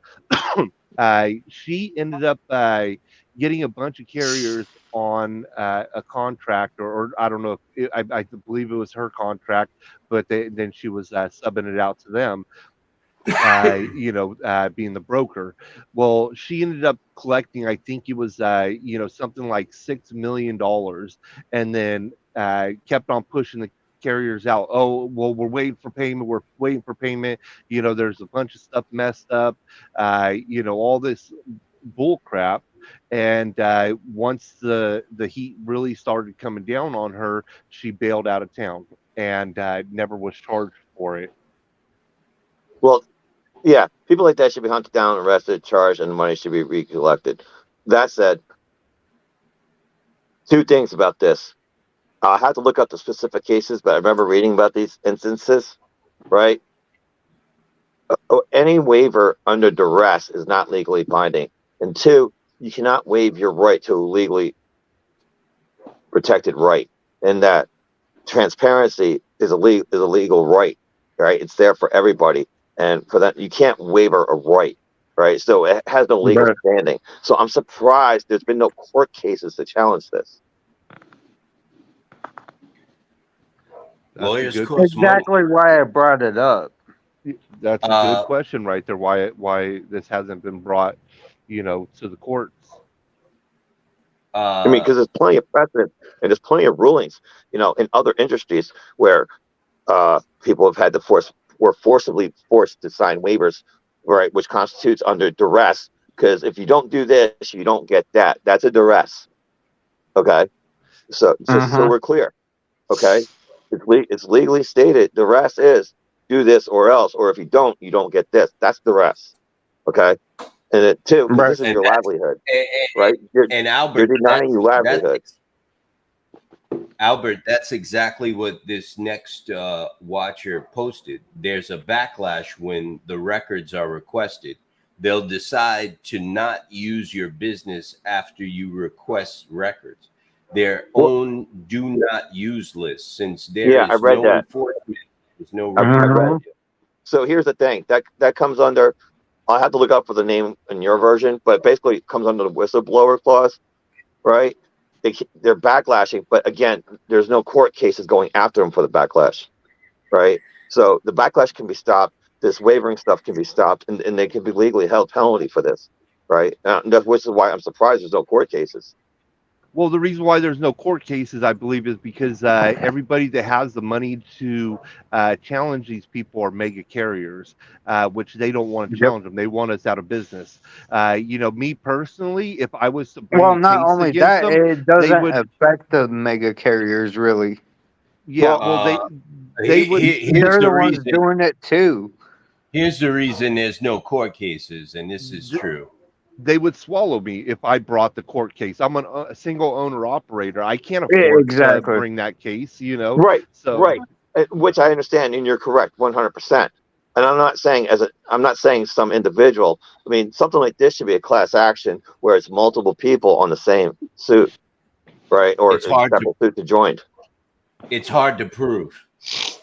Well, no. If you have the waiver, it's easily provable right there. The waiver is the proof. Well, we have the carrier contracts saying the waiver. That's there. And just to let everyone know,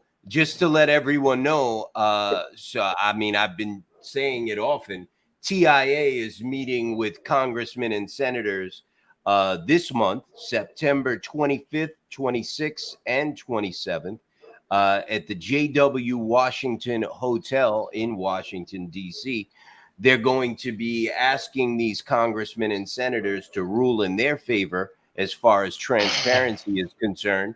The TIA has labeled transparency rate intrusion. They don't want us to know what they're getting paid for these. I'll tell you what. Uh, Get me in office. I'll fix this. I'll bring everybody before the Congress. We're going to have a little bit of a heart-to-heart. I'll fix it. Look, this is the way it works. Religion's money. I pay my guys, right? You don't cheat people. Money's religion, okay? There's a special place in hell for the people that do that. So, yeah, we'll have that meeting. There'll be an answer. There'll be a resolution. And we appreciate you, Albert. I've got another question here that I got to get to. It's an older one. What do you think about SBA loans should be forgiven? So much money sent to Ukraine. Any thoughts? Before I answer that, how are we connecting SBA to Ukraine? Or are they two separate questions? Because I'm reading it. I think it's a question and a comment. If they can send all this money to Ukraine, why can't they forgive SBA loans? Well, I mean, are you also in favor of student loan forgiveness? I mean, it's the same question. So if you're going to forgive one, you forgive the other. But I don't necessarily think that as a business loan, it should be forgiven. Because it's part of your credit as a business. There's your Which you answer need. on that. Yeah, I think that's just there's really no simple answer for something like that, because should the SBA loan be forgiven? Well, if you took it out and to run a business, and let's say you hurt yourself and now you're paralyzed and you can't operate a truck anymore, should there be some forgiveness there? Yeah, absolutely. I believe so. Like you're paralyzed, you can't work anymore, your business probably went into the toilet, stuff like that. So I mean, I don't think there's really a simple answer. There's so many situations and scenarios that can warrant a forgiveness. So if your business folds, right, shouldn't the SBA be able to go away as part of your Chapter 11 or Chapter 7, or at least be immune to the point where it's manageable and negotiable? And I'm asking the question. SBA. Yeah. I think it should SBA be manageable, but not forgiven. SBA is horrible, man. I don't care how you put it, who you are. SBA is badly run. I had some interaction with the woman who I'm still runs waiting to the get paid from SBA. them. Yeah, I had some interactions with the woman who runs the SBA last spring. I sent her an email. I tried to call them on the phone. I called a few times. I was directed to send her an email. She's a nice lady, a Spanish lady. She's in charge of the SBA. I sent her an email and I told her who I was. And I said, listen, I got thousands of members of my association that are in trouble. They're losing their trucks. And I need to know if you have some sort of a program or anything that we can do to help these people try to keep their trucks. And she basically blew me off. You know what I mean? She sent me this email and it was basically just like an FU. You know what I mean? And I didn't appreciate it. I'm in favor of trying to save the truckers. Because what I don't understand is they could bail out banks under too big to fail. Well, maybe the truckers too small to fail. Let's approach it from that philosophy. Let's try and save some businesses. Right? I mean, Well, even put it into the trucking industry. I mean, the government bailed out Yellow. I'm not saying they bailed out Yellow a couple years ago. You're right. They gave Yellow $700 million. Jamie Anderson has some breaking news. Mr. Anderson, you want to take the floor? Yeah, can I just answer a question real quick? We didn't finish that lady's answer. Yeah, go ahead. I'm sorry. Go ahead. With respect to Ukraine, I don't think we should be giving them any money for a couple of reasons. Number one, Zelensky canceled elections. So whatever contract we had with the so-called democratic free country is null and void at that point. And two, even though we have obligations, at what point is it enough money that how much do we have to pay out before our obligations are met? no obligation should be unending. We don't help our children out unendingly, right? We feed them, we clothe them, maybe we give them some money up to a certain age, and then they got to make it on their own, right? We're not unending money tree, right? There's a cutoff point, and then two, the other thing is they got 9 million hectares of farmland owned by oligarchs and corporations and entities not of that country. Bill Gates, Bezos, Vanguard, BlackRock own farmlands over there, China, Germany, England, Venezuela. So who are we actually funding? What country are we actually funding anyway? Right? And then two, they got the human trafficking, the child organ harvesting, and everything else that's going on over there. What are we actually trying to save? And I hate to be brutally honest, not all countries survive. That's true. Thank you, Albert. Jamie. No mic, Jamie. Nothing. Nada. Zilch. Nope. No mic. Oh, we just lost him and Albert. Well, we still got Tim. Yeah, and Ed. if we need if Ukraine needs some money, I think they should go talk to Hunter Biden and maybe cut his pay over there. Somebody needs a pay decrease. Good point. Okay, we got Jamie back. Can you hear me now? I hear you now, sir. I don't know if anybody's seen this. I've been asleep today. But I just opened the news. Knight and Swift, which is the biggest carrier non-unionized, it may be the biggest carrier in the United States, announced today that layoffs of employees after expressing market weaknesses is focusing on diligent cost controls as it positions itself for future recovery. The layoffs, primarily in support departments, underscores the company's efforts to streamline operations and reduce costs. So, isn't that what Yellow done when they started down the path of where they went? Yeah, But Jamie, didn't they just buy out U.S. Express? I think they bought out CFI. Yeah. So they're laying people off? Yeah. This is normal operating procedure when two large corporations either buy each other out or merge, especially publicly traded corporations. The first thing they do is they start firing people. Reason being mostly is because you have redundancy. Knight has the same thing as Swift, and you don't need two departments, so you start cutting the fat. You start firing people. That's normal. It happens. I'm from Wall Street, so this is normal, and you can expect these things to happen. So that's what happened when these. Go ahead. Also, Union Pacific furloughed 94 employees because of weak freight on the railways. So I believe everybody's feeling it. Everybody's feeling it, y'all. Yeah. You can take that with a grain of salt. You can take that with a grain of salt. You know what I mean? Yes and no. You know what I mean? You can take that with a grain of salt. I don't feel that way, that it's a weak economy and there's no freight out there. I feel that they're just having trouble getting owner-operators to do these loads for garbage money. All of the dummies that were willing to take these loads for garbage money have lost their trucks, and they are not here anymore, and there's a lot less of them, so they're having trouble moving all this freight for garbage money, and that's just the nature of the beast. It is what it is, in my opinion. It is what So it is. I want to make a point on that with Knight and Swift.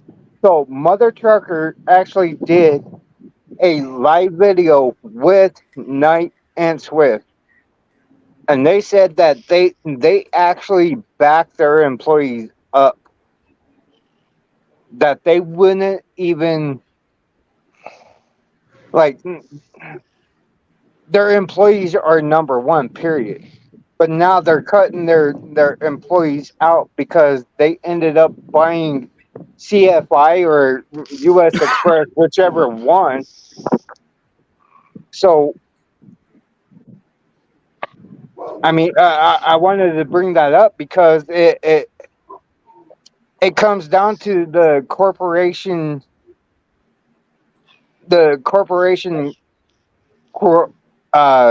corruption.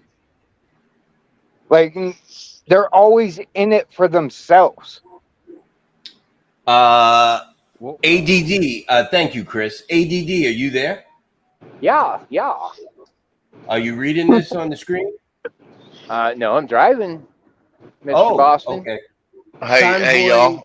I'm finna bow out, man. I've got a splitting headache, dude. I'm finna bow out. I appreciate y'all, man, and I got a bad headache, man, all of a sudden. So let me jump off here, y'all. Albert, good Yeah, to see you, gotcha. brother. Good seeing you. I I'll see got you on the flip side. And I'll catch you on the next the other side. Tim, maybe we can get together sometime in the next day or two. So yeah, absolutely. Yeah. hit me up. You got my phone number, brother. All right. Yeah, See I'll be you, here for the Jamie. night. Night, y'all. Man, I don't know Yep. why. I just come down with a splitting ass headache, so I'm It gonna bow happens. out. Yeah, get some rest, brother. All right, Thank Mr. y'all. Anderson. Keep the rubberies down, the shiny up. So, I wanted Convoy. to say that, another reason to lay people off the way that they're doing it is to also lower wages. They cut costs that way. They get rid of experienced people, make them desperate, What in bring the them back. hell? So Exactly my point. I think Like, that's a big thing also to, just, a way for them to cut costs and control the market, bring everybody back, like I said. Convoy cut off by OTR Solutions. The depressed freight market has cut into freight brokers' margin dollars per load. Did The they throw a bottle of pee? The factoring company OTR. So, Mike, don't you use OTR? No, I use RTS, but not anymore. Got you. The factoring company OTR Solutions has put Seattle-based digital freight brokerage Convoy on its do not buy list, indicating that it will no longer pay carriers for Convoy loads. Small carriers and owner-operators use factoring companies to get paid immediately for hauling shipments. The factor buys the invoice, blah, blah, blah, blah, blah, blah, blah. Bye-bye, Convoy. The factor has to assess the creditworthiness of its brokers whose payments it's buying, and that's where the trouble with Convoy came. In a phone conversation with FreightWaves, an official at OTR Solutions confirmed that this screenshot posted to the carrier Facebook group Rate Per Mile Masters on Thursday night was authentic. Convoy not approved. OTR, the OTR official said that OTR asked Convoy to pay down an outstanding balance of $800,000, but Convoy said that it would not. The OTR asked for financials. Then OTR asked for financials as part of its standard procedure to assess the health of the company, and Convoy would not provide the information. So there you have it. OTR's starting to go under. Convoy loads. Yep. Convoy's They're going starting under. to go under. And that means that what really sucks about that, though, is exactly what I'm dealing with, right? Okay, Yeah, my next day pay for RTS, Surge Logistics, okay, my next day pay was supposed to be the day that I got the raccoon in the trailer. Okay, that's 3 days ago, right? My fuel bill went through this morning. It wasn't there. Okay, so you saying that Swift is actually downsizing worries me a little bit because that's my other fuel card. I already lost one of my fuel cards, So I think I'm going to be applying for that fuel card as soon as you get it ready there, Mike. Tuesday. All right. Well, You got mud flap too, I'm- like I told you, Mike. So now Uh, OTR is not and- factoring for them, but what about other factoring companies? Now, are they going to have an impact on not with that Convoy? news. Not with that news. I guarantee it. I mean, any they factoring can't company pay- that sees that isn't. They gonna touch can't it. pay $800,000. I mean, I why want would to put you this carry out it? there. Yeah. Let me put this out there because OTR has a brokerage also. They broker loads as well. So if they're going to start denying, Convoy, because Convoy is one of the bigger brokerages out there. Chris, Convoy's in trouble, bro. Let me Convoy figure owes you And I 800,000. get that, but if week ago- OTR is actually putting that out there to where they're not going to cover them, what makes us think OTR is not going under either? Convoy hires bank to advise on strategic interest. That's not a good sign, bro. That means they have financial issues. Convoy hired an investment banker to advise the company on strategic interests, including a possible sale of its business. You don't do business with a company like that, bro. Exactly my carry point. And I'm trying to say maybe we should watch out for OTR as well. Like, be careful booking loads with OTR as well. Well, there's some comments here. Loves, who I hate, has added Convoy to their no buy list. That was 4:00 this afternoon. So after OTR did it. They're all gonna do it, bro. Yeah, exactly my point. But like I said, OTR is a big brokerage as well, just like Convoy. Yeah, and they wanted their money, and they said, no, we're not giving it to you. Right. But They're be a careful factoring with company. OTR, period. Booking loads with them, or yeah. Here's the problem, okay? And now OTR is going to go after all of those carriers that had loads that were paid out, and they're going to owe that money. Yes, that's how it works. Wait, stop. RTS already said that they were going after. They weren't even waiting the 90 days. Being that Surge Logistics started the bankruptcy, they started sending people that they were freezing and they were taking their money. Go ahead, Albert. So to understand, you took a load, you delivered it, you Mike Alpha the load. Now you hopefully got paid, but something happened with the brokerage, and now the other company is coming after you to reclaim the money from you. Yeah, that's how. Yeah, it because works. basically you're borrowing the money. You're borrowing the money. Yeah. Yeah, we work on a credit-based system, Mr. Harshaw. Right, basically, but you Mike Alpha the load. Say that again. But you mission accomplished the load. You Mike Alpha it. So Yes, the load yes. went from A to B. So you're entitled to that money. Yes. You did the We job. get it. Right. But if the Right, so broker they shouldn't doesn't, come after you. You got it. yeah, but Because there's a okay. there's a little you got to read this. You got to read the fine print with that one. Only if you have a non-recourse factoring account. If you have a non-recourse factoring account and something like this happens, they can't come after you. If you, well, they shouldn't be able. And even with non-recourse, it's still questionable. If you have a recourse factoring account, which even then, I've been told. So how is that not predatory? If you have a recourse factoring account, which most people do because it's cheaper, they can take the money back from you, and they usually do. How is that not How is predatory? that I not don't know. It is predatory. It is 150%. It is 2,000% predatory, sir. It is. Right, It's but everything about it And is that's wrong. why that's exactly why we're raising hell with fucking Surge. Yeah. So give me the office. I'll fix this. Proverbially speaking, so I don't get in trouble. In New Jersey, we handle things with a rock and a bat, and they choose an eight.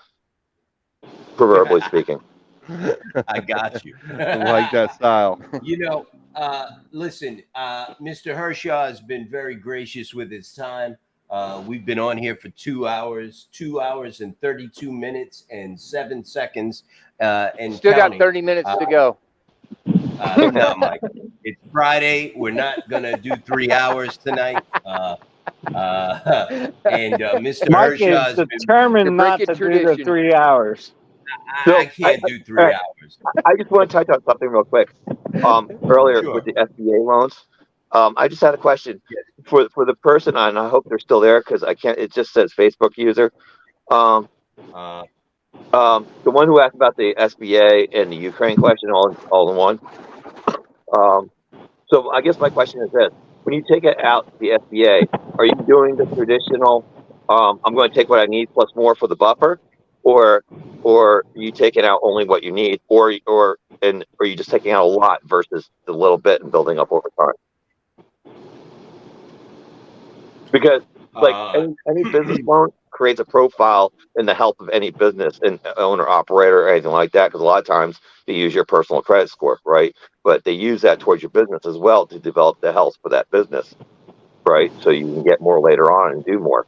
So I guess my question is, when you apply for the SBA, are you applying for a lot or a little bit?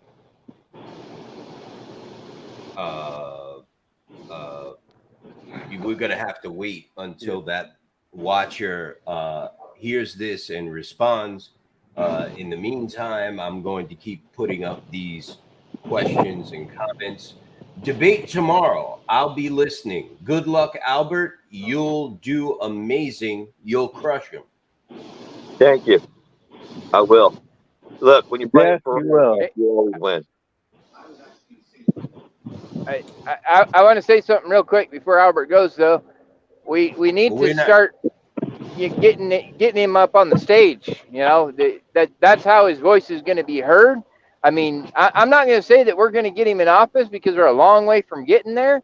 But the fact of the matter is we can get him on that stage, and we can get him into a different office. Because I mean, We can imagine get him in recognized. transportation, right? We can get him recognized. We can get him, to where, somebody's looking at him going, hey, this guy's pretty damn smart. We need to get this guy into office because he's Americana, right? And what it's going to take is 40,000 members, $1. Okay, just donate $1. 40,000 members. That's what we have in our room. So I'm calling on all the people, $1, and our voice is heard out there on the stage, and we get this man recognized so that we can get somebody with intelligence up to, in an office that we need him in. I mean, imagine in transportation or in school directory, the board of directors or whatever, somebody that is actually for the people. And this is what we need to start doing in 23. Yeah, DOT, whatever, an office, any office, really. An office that's being held by a moron right now that doesn't even know how to run a computer. Which is most of the offices. And further contrast, and further contrast, I didn't want. Couple of things. Yeah, I want to welcome. Couple of things. I want to welcome Marlon from MAGA Mission to the show. Marlon, how you doing, brother? Hey, Marlon. Here goes the 3 hours. Yeah, Maybe a little longer. Hey, maybe even 4 now. Maybe Right, we'll real quick, break a record. Real quick, just before we cycle through to Marlon, since you brought up the other idiots there in office, and I'm going to put up a contrast, and I'm going to start off with, I blame the governor of Ohio, Biden, and Buttigieg on this one, with what happened in East Lebanon. Now, this is where you don't need to know everything, but you have to understand, at least be clued in on the tools in your toolbox, right? So this is where the different disciplines come in between the firefighter, the military. When I did time with the Oil King, whatnot. All right. So we understand the firefighter. Eventually, we're going to get the 3 a.m. Oh God phone call, right? We understand that better us than our community. Now, but instead of burning the whole thing, what they could have done is, and this is going to tie in the military experience where I had to write and maintain policy and keep the material on hand for creating berms and canisters of enzymes to remediate fuel oil leaks, right? So we should have had the firefighters though in there. We should have been berming up, creating a pool for the liquids and pumping them out and taking them off site. We could have pumped out the containers off site while fighting the fire at the same time and not setting the whole thing on fire. And I've also looked, they had no hazmat response unit. Those could have been Union Railroad jobs. They should have had a hazmat response plan for a convoy with all the communities that they're traveling through, because every town just about has an OEM. I used to be part of OEM, right, and had state hazmat as well. So I understand the principles involved, and I know what should have happened, but none of that was planned there. And they shouldn't have Chernobyl the entire region. That was completely avoidable. But this is where the lack of knowledge and experience comes in. You have to understand the tools in your toolbox, and you have to know you have a toolbox. They do not. They're throwing stuff against the wall and hoping something sticks, and that's just a bad plan. And hope's a bad plan. So you have to have understanding, and you have to have knowledge, and you have to have knowledge of what those tools are and how to implement them. They don't. They have no clue. And if they keep going down the road, we're going to have more Chernobyl communities. Whole region's gone. Drinking water destroyed and through poison chemicals. It would have been a lot simpler to burn it and pump it and evacuate the affected containers and take it off site. And you only would have had a little bit of dirt that you would have had to put in containers. Now you got a whole region they're going to have to fix. And who God knows how long and what other health problems people are going to get from that result. So this was a failure of management and a failure of ideas and a failure of knowledge.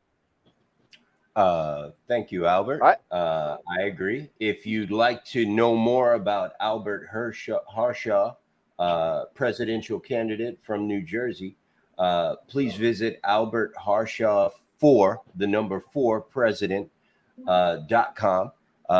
You can donate $1, $2, $3, whatever the case may be, to his campaign. Anything helps. Albert Harshaw 4 president.com. He supports truckers. Thank you. And thank you for being here, Albert. That doesn't mean you're going anywhere, I hope, because we've got Marlon, special guest from MAGA Mission, the founder of MAGA Mission. Check out magamission.org if you'd like to know about MAGA Mission. Marlon, you want to take the mic, the camera, everything, sir? How you all doing? Good to see you guys. Good. Good to see you. Good to have you on. How you doing, Marlon? Good, man. Good. Well, I'll tell you what. Actually, today they came out and they put a pause on the wind project till 2026 today. So big day for New Jersey. So wow. Yeah, that's huge. That's a plus. Hey, did Van Drew have anything to do with that? Oh yeah, I'm sure. His coalition was leading the fight into Congress. So, I'm sure that there was you have to understand too, in the background there was the Coast Guard, the Department of Defense that was pushing back on this. They're looking at it now as a national security problem. I mean, if you ever looked at the radar of one of them sonar field, one of them wind fields, there's all kinds of objects there, right? And radar echoes. So I think that's exactly why they pushed it back, because they're starting to see people are backing it up. I mean, you just said, let me get this straight. You said you had the National Guard behind it, right? To go against it, right? You mean against the East Coast Wind Project? Yes. No, I never. No, we didn't have the National Guard against it. No. Oh. Yeah. I thought that's what you said. The Coast Guard and the Department of Defense, they were both against this project. Not only were the ships overloaded, and a hazard to navigation. They were giving tickets out, but the boats that were working for the state of New Jersey, they didn't care. They were told to overload. So, you know, again, you go right Okay. back to the trucker thing, and there's no enforcement there, right? Nobody's enforcing it. So, Right. Okay. hey, you know, real quick, before you guys go on, Albert, you were talking about East Palestine, right, in Ohio. That's what you're talking about, right? Correct. You know, that particular curve has already had accidents. 2007, 2012, 2017, 2019. So that curve has been a problem for a long time. Whether or not the train, you know, derailed there because of the wheel or whatever, but that particular curve, they've had a problem there. So I don't want to hear about they didn't know how to handle it. And then, you know, for them to burn it and nuke the whole area.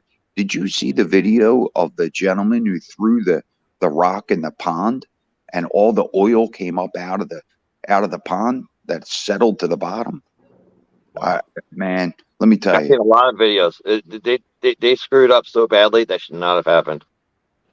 So now, you know, though, I'm just wondering how those residents are making out. You're not hearing any story there, right? You know, and you know that guy Warrior that comes in our space, you know, he was one of the first guys on the ground. He set up several churches to get all kinds of supplies in there. So, you know, he was really, you know, really a lot of boots on the ground. So, you know, that guy, you know, deserves all the respect, man, you know, for what he's doing. So, Yeah. and that was one of the reasons I went to Florida. So, Yeah, well, I was calling out the bad planning, bad performance, and you know, maybe a speed restriction, or maybe they might have to remediate that curve, which they probably will. But the fact of the matter is, the accident happened, and they handled it very wrongly. I yeah, mean, but the I last can't explore how bad that planning was. one that they had was the bad one was in 2017, and they buried it. And when they lit that pile on fire, the actual underneath of it, where they buried from years before, had caught fire. So you know, you're not hearing that side of the story. It was double compound there. Which makes it worse. Made it 10 times worse. So what are Think they about doing what with they all did these that people now that are still there? Are they just leaving them, just forgetting about them, trying to bury this whole story, or? Well, I haven't heard anything. You guys heard anything out of East Palestine? No, I I'm haven't still heard anything in a long time. I'm trying to keep tabs on it because somehow that company They has haven't. to be sued. Yeah, they haven't posted anything. There's not been really much of a story on it since. Yeah. I feel bad for those people. It should, and the fact that they're forgotten about really pisses me off. Yeah. Well, that should be something somebody should be talking about. I mean, look at what's going on with Lahana. You know, that story was everywhere. All of a sudden, started being forgotten about because, unfortunately, the news cycle, and that's what it becomes, is a news cycle. It's all hot and heavy, then it starts fading out as new stuff comes in. And meanwhile, Joe Biden ain't done jack to get them remediated, get them fixed, or get them protected. None of that's happening. And the same is going to happen with Lahana. $700. $2,000 won't even cut it. But you know what? They could have sent the Hope or the Mercy. They could have sent some amphibious ship on the get-go, right? Because the people need showers, food, shelter, and safety, and that's not being provided for. There's people who wanted to get the mainland with their pets, right? And the airlines aren't taking them. So they could have been provided for with the amphibious ships. That's what they're there for. I mean, we used them for the Haitian refugees when we brought them into Cuba, or I'm sorry, not Cuba, to Puerto Rico, right? Back in the 90s, right? We use ships for everything for humanitarian missions, and there's no reason we couldn't have done it there as well. Hey, did you hear the statement that Putin put out when he sent the 3 rescue ships towards Hawaii? Did you hear what he said? No. He said that if the American president, the American people, or the American military is not going to help Hawaii out, I'll send 3 ships to help just in case they need it. This is Putin now. You know, Yeah. I mean, look at that. What does that tell us, man? It's disgusting display. Everybody in office at the moment's a chump. That's what it's saying. And we got no spine. That's what it's saying. It's making us vulnerable. It's going to come down to a war. Watch. It doesn't have to come down to war. Not everything comes down to It doesn't have to, but that's what it's leading towards, is what I'm saying. You know, like, okay, here's the difference between me and the Biden yokels, right? So when Russia did their war games over there near Alaska, we should have done the same war games. We should have picked an island that we do test bombing on, drop all kinds of MOABs and all kinds of cool big explosions, right? And raid an island, you know, that for practice training, and then have our ships fire off their guns on the training island, do all that good stuff, do some war games of our own, and then have 3 days of American-made fireworks going off while we did steel beaches. In case anyone doesn't know what a steel beach is, that's where on a ship you do a picnic and you go swimming in the ocean, right? So we have a big old fireworks party and let the Russians see that. That's called a great message. You make a big Yeah. bunch of explosions and then you have a good fireworks display. So I want to talk about, well, expand on what Marlon brought up. New Jersey wind farm project delayed. This story came out late yesterday, I believe. The company that was building this is a company called Ørsted. It's a Danish developer. They announced that they officially delayed the Ocean Wind Project 1 project off the east coast of New Jersey until at least 2026. Here's something interesting, though. Company officials say they considered canceling the project entirely, but still believe it will be profitable for them in the long run. Profitable for them in the long run. Speaking on News 12, Governor Phil Murphy said he was not surprised, and his administration has been in constant contact with Ørsted. Of course. You know what? Look, Here's the thing about windmills. It's the biggest lie ever sold. First of all, they never achieve the output that they're promised. They maybe get 30, 40%. They're promised, I think, at 70%, but they never achieve that. Two, 40, they leak a bunch of oil. They leak a bunch of oil. They put a lot of poison in there, and they say how green it is, but yet they leak. They make noise, right? And they're always being replaced. And those blades are so caustic that they bury them. They cannot be recycled. So now you're creating more pollution, and you're creating more chemical hazards and chemical waste. Okay, it's so far from green. It's just the biggest lie. And the people getting that's our tax dollars going to a lie, going to a corporation. It's not even American. And how green is that? There's nothing green about it. You know, as a truck driver driving across the country, you know, I have just the other day I noticed that more blades are missing off these wind farms, and you know, I'm wondering what they're doing with them. You know, if they're even operable, can be fixed. You know, but I have noticed more and more of these wind farms going down. Well, look, in order for a wind farm to operate, they need a certain amount of miles per hour in wind, right? And if they don't get it, they'll, guess what? They put them on a generator, which uses oil or gas, whatever, and to operate them to get them up to speed to still make energy, right? So it's not free energy, right? They're not really harvesting wind energy. You know, it's just somebody's pocketing a lot of money. They're diverting money from somewhere to somewhere, and it's just hidden money that's going on. Well, let me tell you, Albert, it's worse than that, right? So, talking to this woman, Megan, and I think we went over this the other night. She's got 9 clam boats up there in Rhode Island, right? And the company she has is Frost Freeze.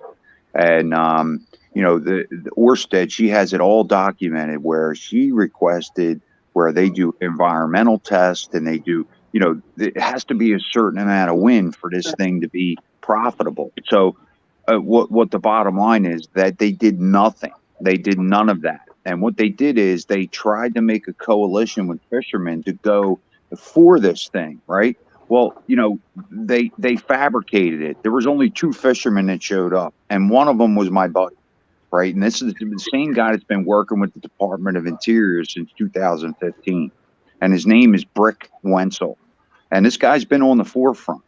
Now, I'm going to tell you right now that it sounds like, And there's been grumblings for the last month and a half that there were some investors that were going to pull out of Empire Wind.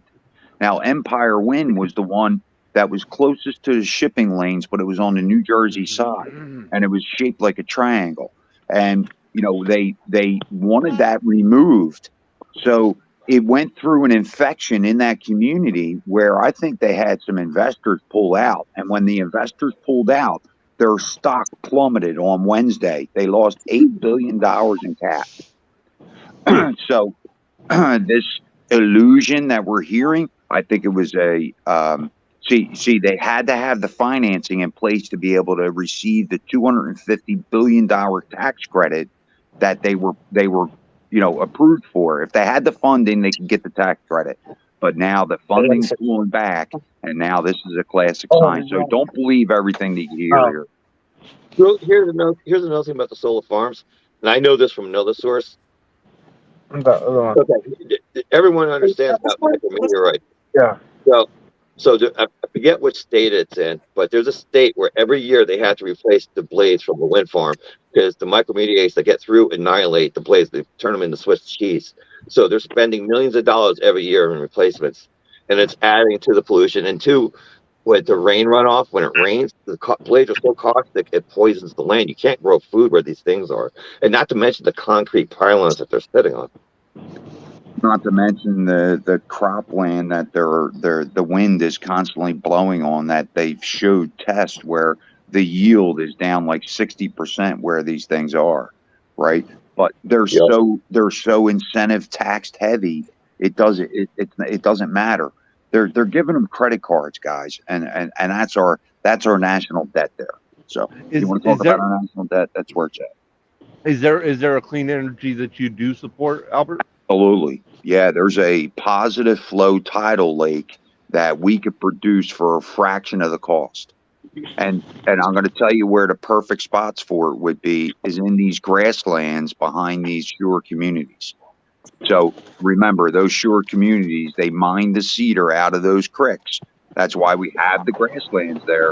If we use some of those for a fraction of the cost, we'd be able to produce electricity 365 days a year. And then here's one more thing I'm going to tell you right now, that in New Jersey, a lot of these man-made lakes, we only have 3 lakes in New Jersey that are actually natural lakes, but we have dams on every one of these man-made lakes that we should be producing energy from. We should reuse what we have. And you know what, Albert? That would be a kick-ass stance to stand on. Give them the alternate, and at a fraction of the cost. But what you have in your way is the naturals. That's the problem. Well, I like all hands on deck, and there's other forms of energy that I like that are emerging. Like I like the idea of submersible dams that they're run off of cavitation. So the water comes in at the top and shoots down the chute, and it creates a generator spin. You could bank them up, right, and the water goes back into the water source, right? So it's always being recycled that way, right? And it's submersible. So instead of making huge ass dams that span mountains and valleys, you put these as submersibles, and it operates as a cavitation. So it goes and it shoots down, hits, spins. Now you got what energy. I'm saying is, Albert, we already have these things installed. All we would have to do is revamp the dams to produce electricity. Yeah, you could do that, but not every region has access to that. So for the regions that don't, you can use the other forms. It's all hands on deck, depending where you live. Yeah, why are we using river power? I mean, there's a constant flow of water down the river. I don't understand it.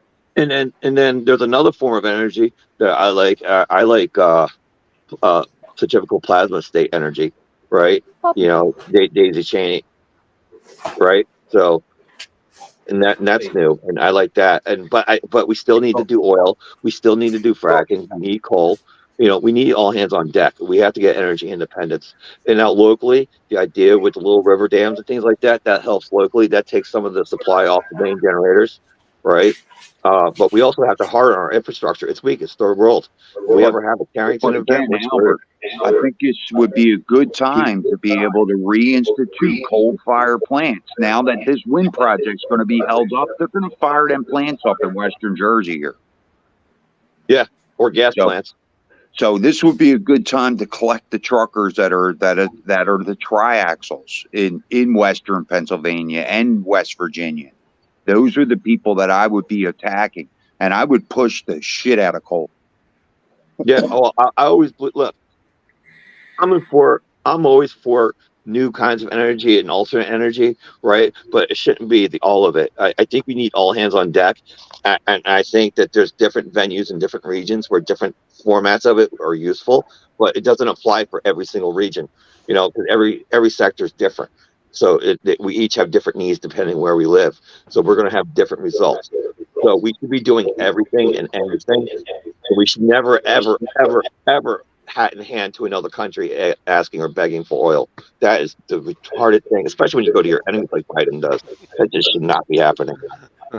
Well, look, one more thing. You don't realize what's happening is like, this Danish company, like Mike said, this Ørsted, they would own 50.1% of our electric grid in New Jersey. Now, well, that's the truth of it. And then you're talking about they wanted this 2030 agenda to come on, take all the nuclear and coal-fired plants offline. We would have to buy electricity outside of New Jersey. And your utility costs would go up. Now I'm going to tell you one more thing. The New Jersey Utility Authority is the problem, Albert. They have complete control. There's only a board of 5 that make those decisions. So we need to start there. Yeah, that and plus other things, because right now energy is high and it's crazy. Now, when I was growing up, we had a problem where everything was electric in our house, and that was just a nightmare. I never ever want to go through that again. I never ever want to subject the family to that, because there's times, being what it is, and there was extenuating circumstances, but there was times when we didn't have electricity, so the stove wouldn't work, the heating wouldn't work, nothing would work. We had to use the campfire things to make and wear blankets to keep warm and the butainers to cook food, right? A house should have multiplex. It should be electric for this and gas for that. You have different forms. This way you can function and exist.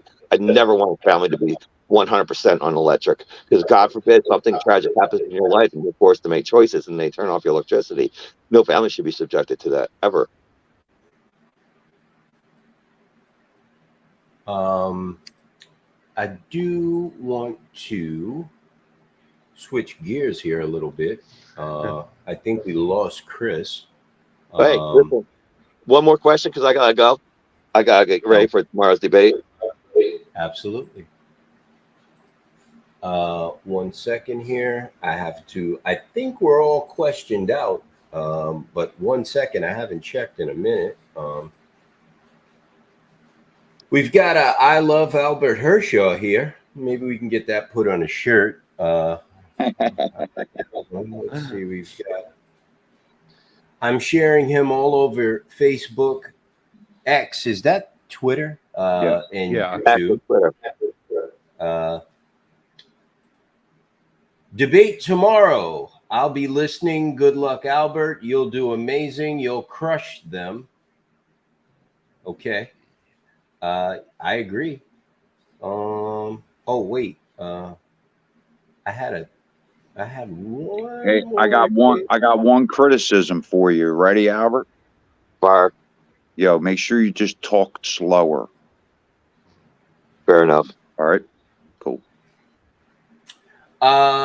Yes, we appreciate all his time and interest and support. Absolutely. There were a ton of comments, a lot of engagement. This group loves themselves some Albert Hershaw. Post more in the group. We have 2 Facebook groups, and I think you're a member of both of them. You are welcome to post in the groups as much as you'd like. I'll pin them to the top so everyone coming in and out will see. You are a friend of Truckers, so you have an open invitation anytime you want to come on here. Open invitation, sir. You are a gentleman. I'm very impressed with you, and you are welcome on this show anytime. We will put it on YouTube. It's in both the Facebook groups. We send them to MAGA Mission, and they put them on magamission.org. They go out to Google. So it'll be out there. You're welcome anytime. I to very come much on the- appreciate that, and thank you for having me on. Thank you for everyone being so kind to me. And next time I come on, I'll answer any other questions. So, and just for the record, none of my questions are ever scripted. I always answer on the blind. So, and I've 100% done that because I do my homework. So, I mean, I didn't even know you were showing up. Jamie announced on air. He said, "Have you ever had Albert Hershaw on the show?" I said, "No, he's never come on." He said, "I'm going to send him a text right now," and you popped right in. So the questions couldn't have been scripted. No one knew you were going to be here, but we're glad you did show up.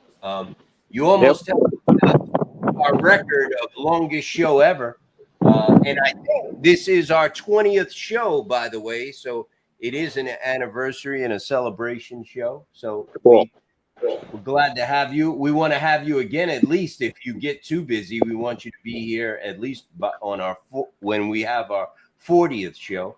Absolutely. That would be great. And I'm going to be. Set me up for your 30th. Absolutely. I'm going to be at the debate tomorrow at 7 p.m. on Twitter. Is that correct? Correct. Okay. And who is hosting that, Albert? The redheaded libertarian and Clint, I forget his last name, but yeah. Okay. Marlon, how do we find that debate? It's on my. If you go to my timeline, it's there. It's on your timeline on Twitter? Yes, sir. Okay. Yeah, and then when it comes up and he's in the space, they can go to his profile, tap on his emoji that's glowing, come into the space. Cool.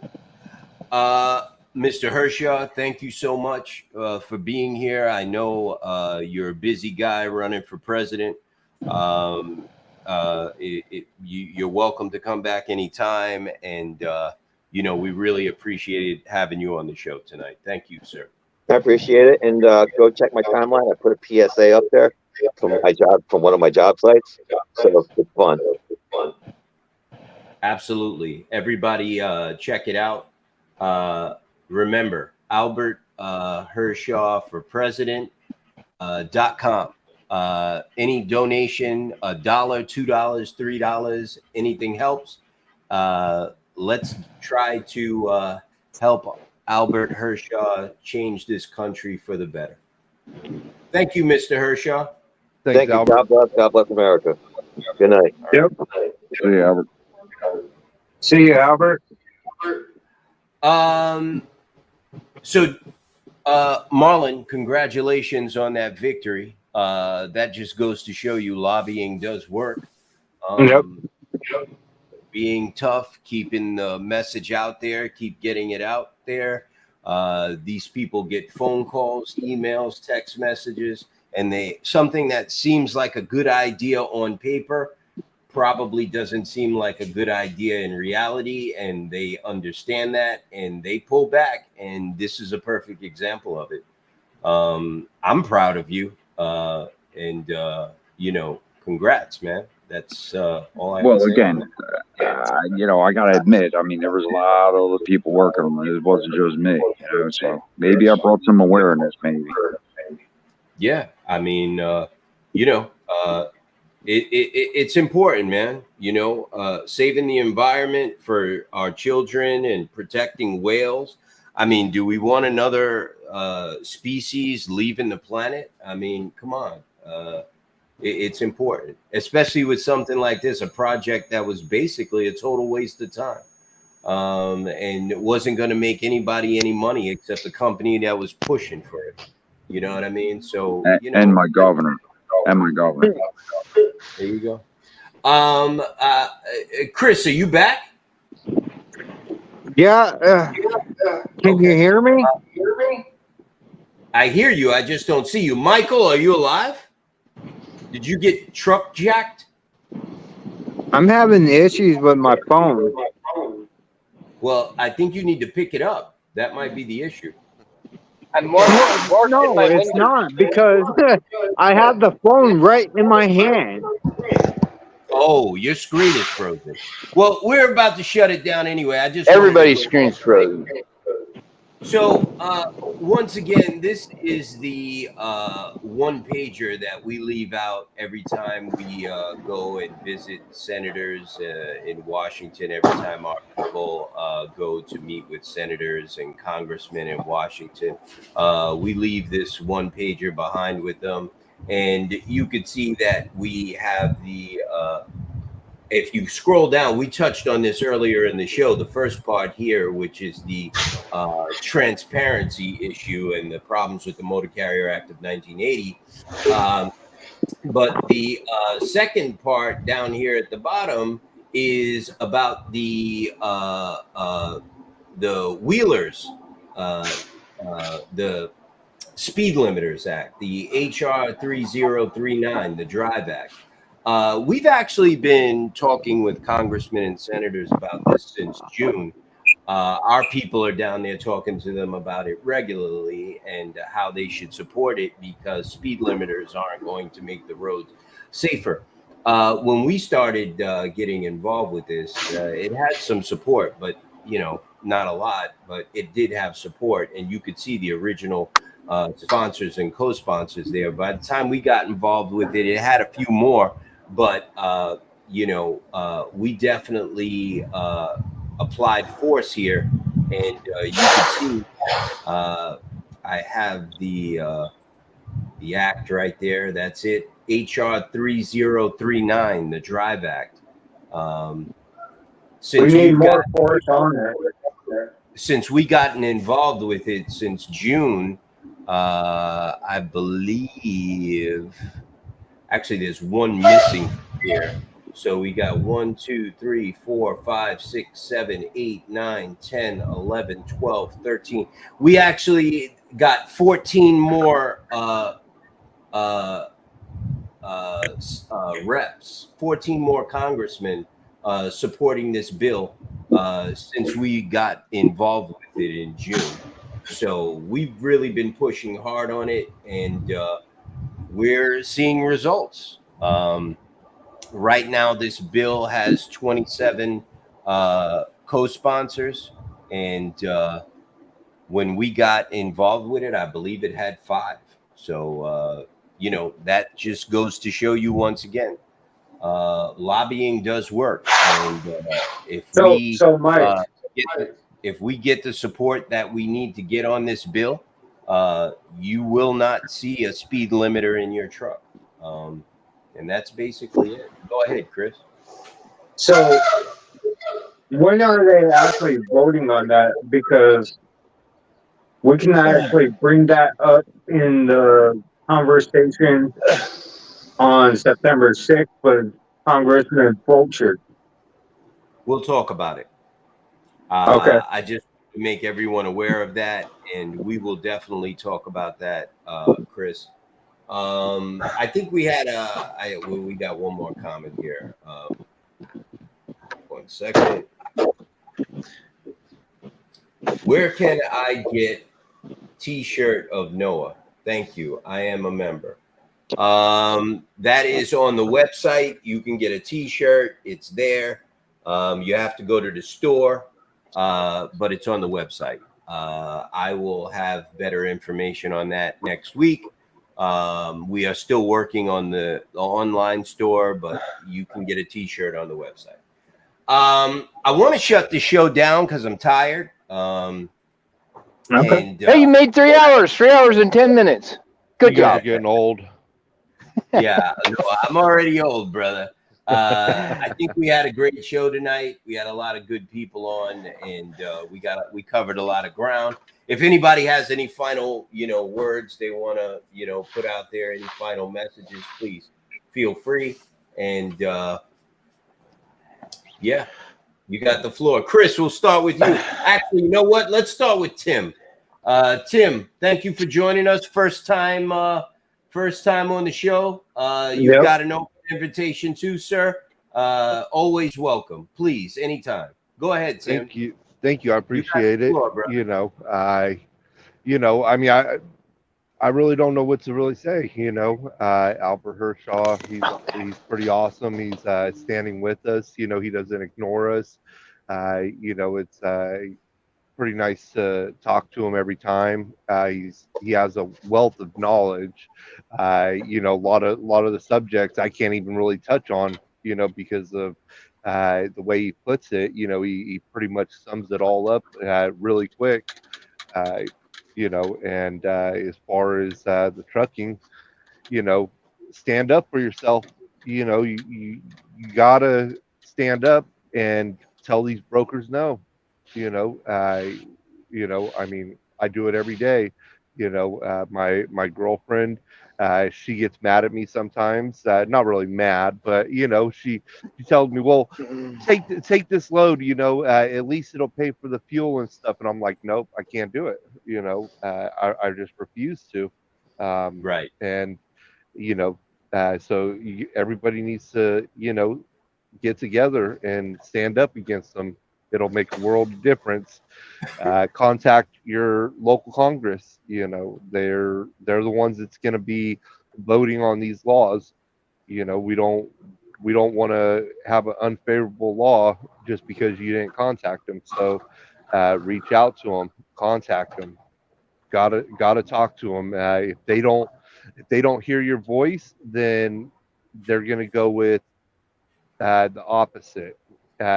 From the person they actually hear from, which is TIA, and they're gonna screw up the industry even more.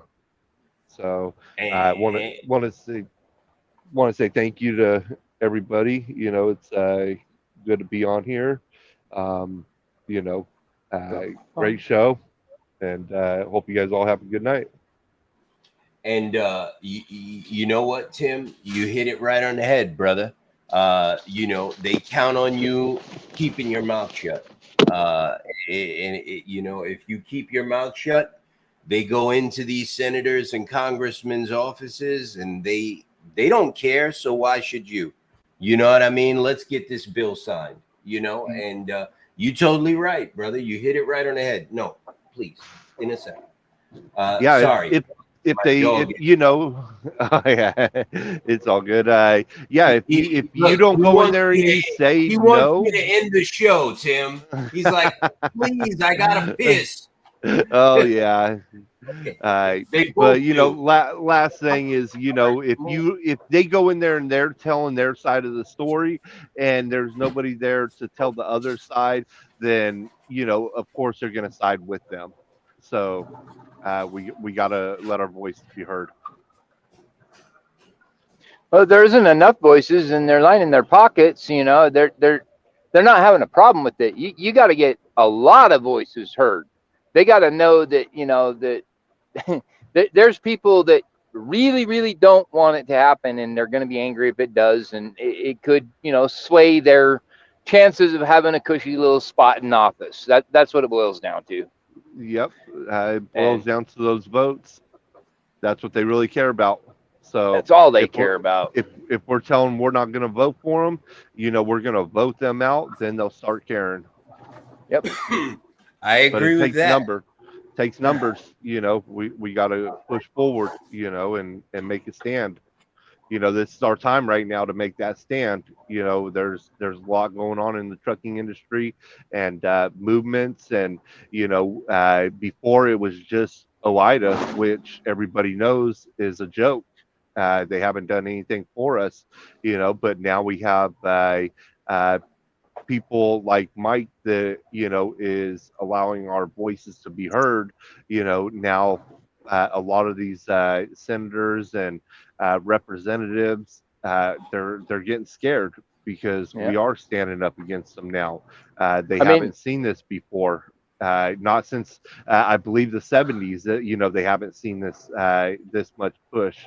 So we just got to keep on pushing. We can't just stop, because that's what they're trying to do. Is they're just trying to buy time, wait us out, so they can regain control, and we can't allow them to. Yeah.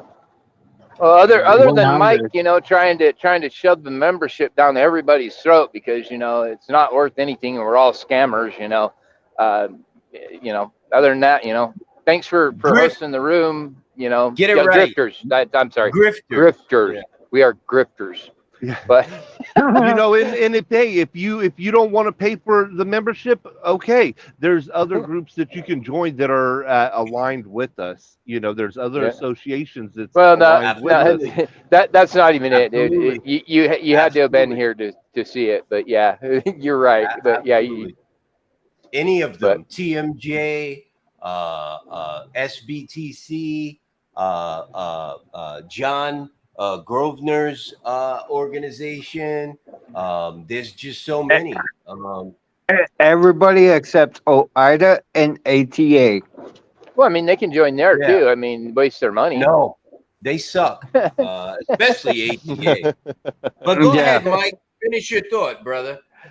Oh no, I was just gonna say, you know, thanks, Mike, for putting this together and adding one more thing to your plate, because you're just a scammer and you're doing nothing. I mean, you're not doing anything. You know, you got all the time in the world and you're just sitting back doing nothing. So, I just wanted to say thanks for doing such a good job scamming and setting this room up, and getting our voices heard in Congress and getting us some lobbyists, and doing what you said you were going to do. What it boils down to right there, doing what you said you were going to do.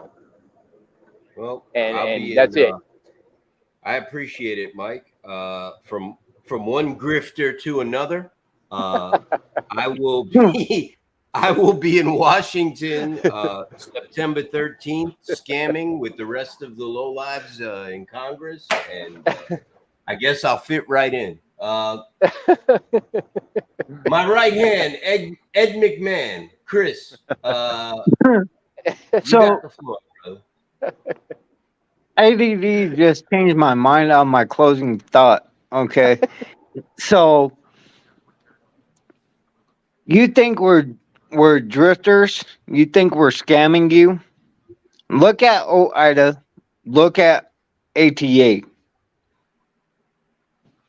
You guys always want to bring up OIDA. And they haven't done anything. Look what we're doing. OIDA didn't start a Facebook Live. They never came on Twitter. They've never done anything except sit in Congress right next to TIA and ATA, bumping elbows, collaborating on how to destroy us, basically.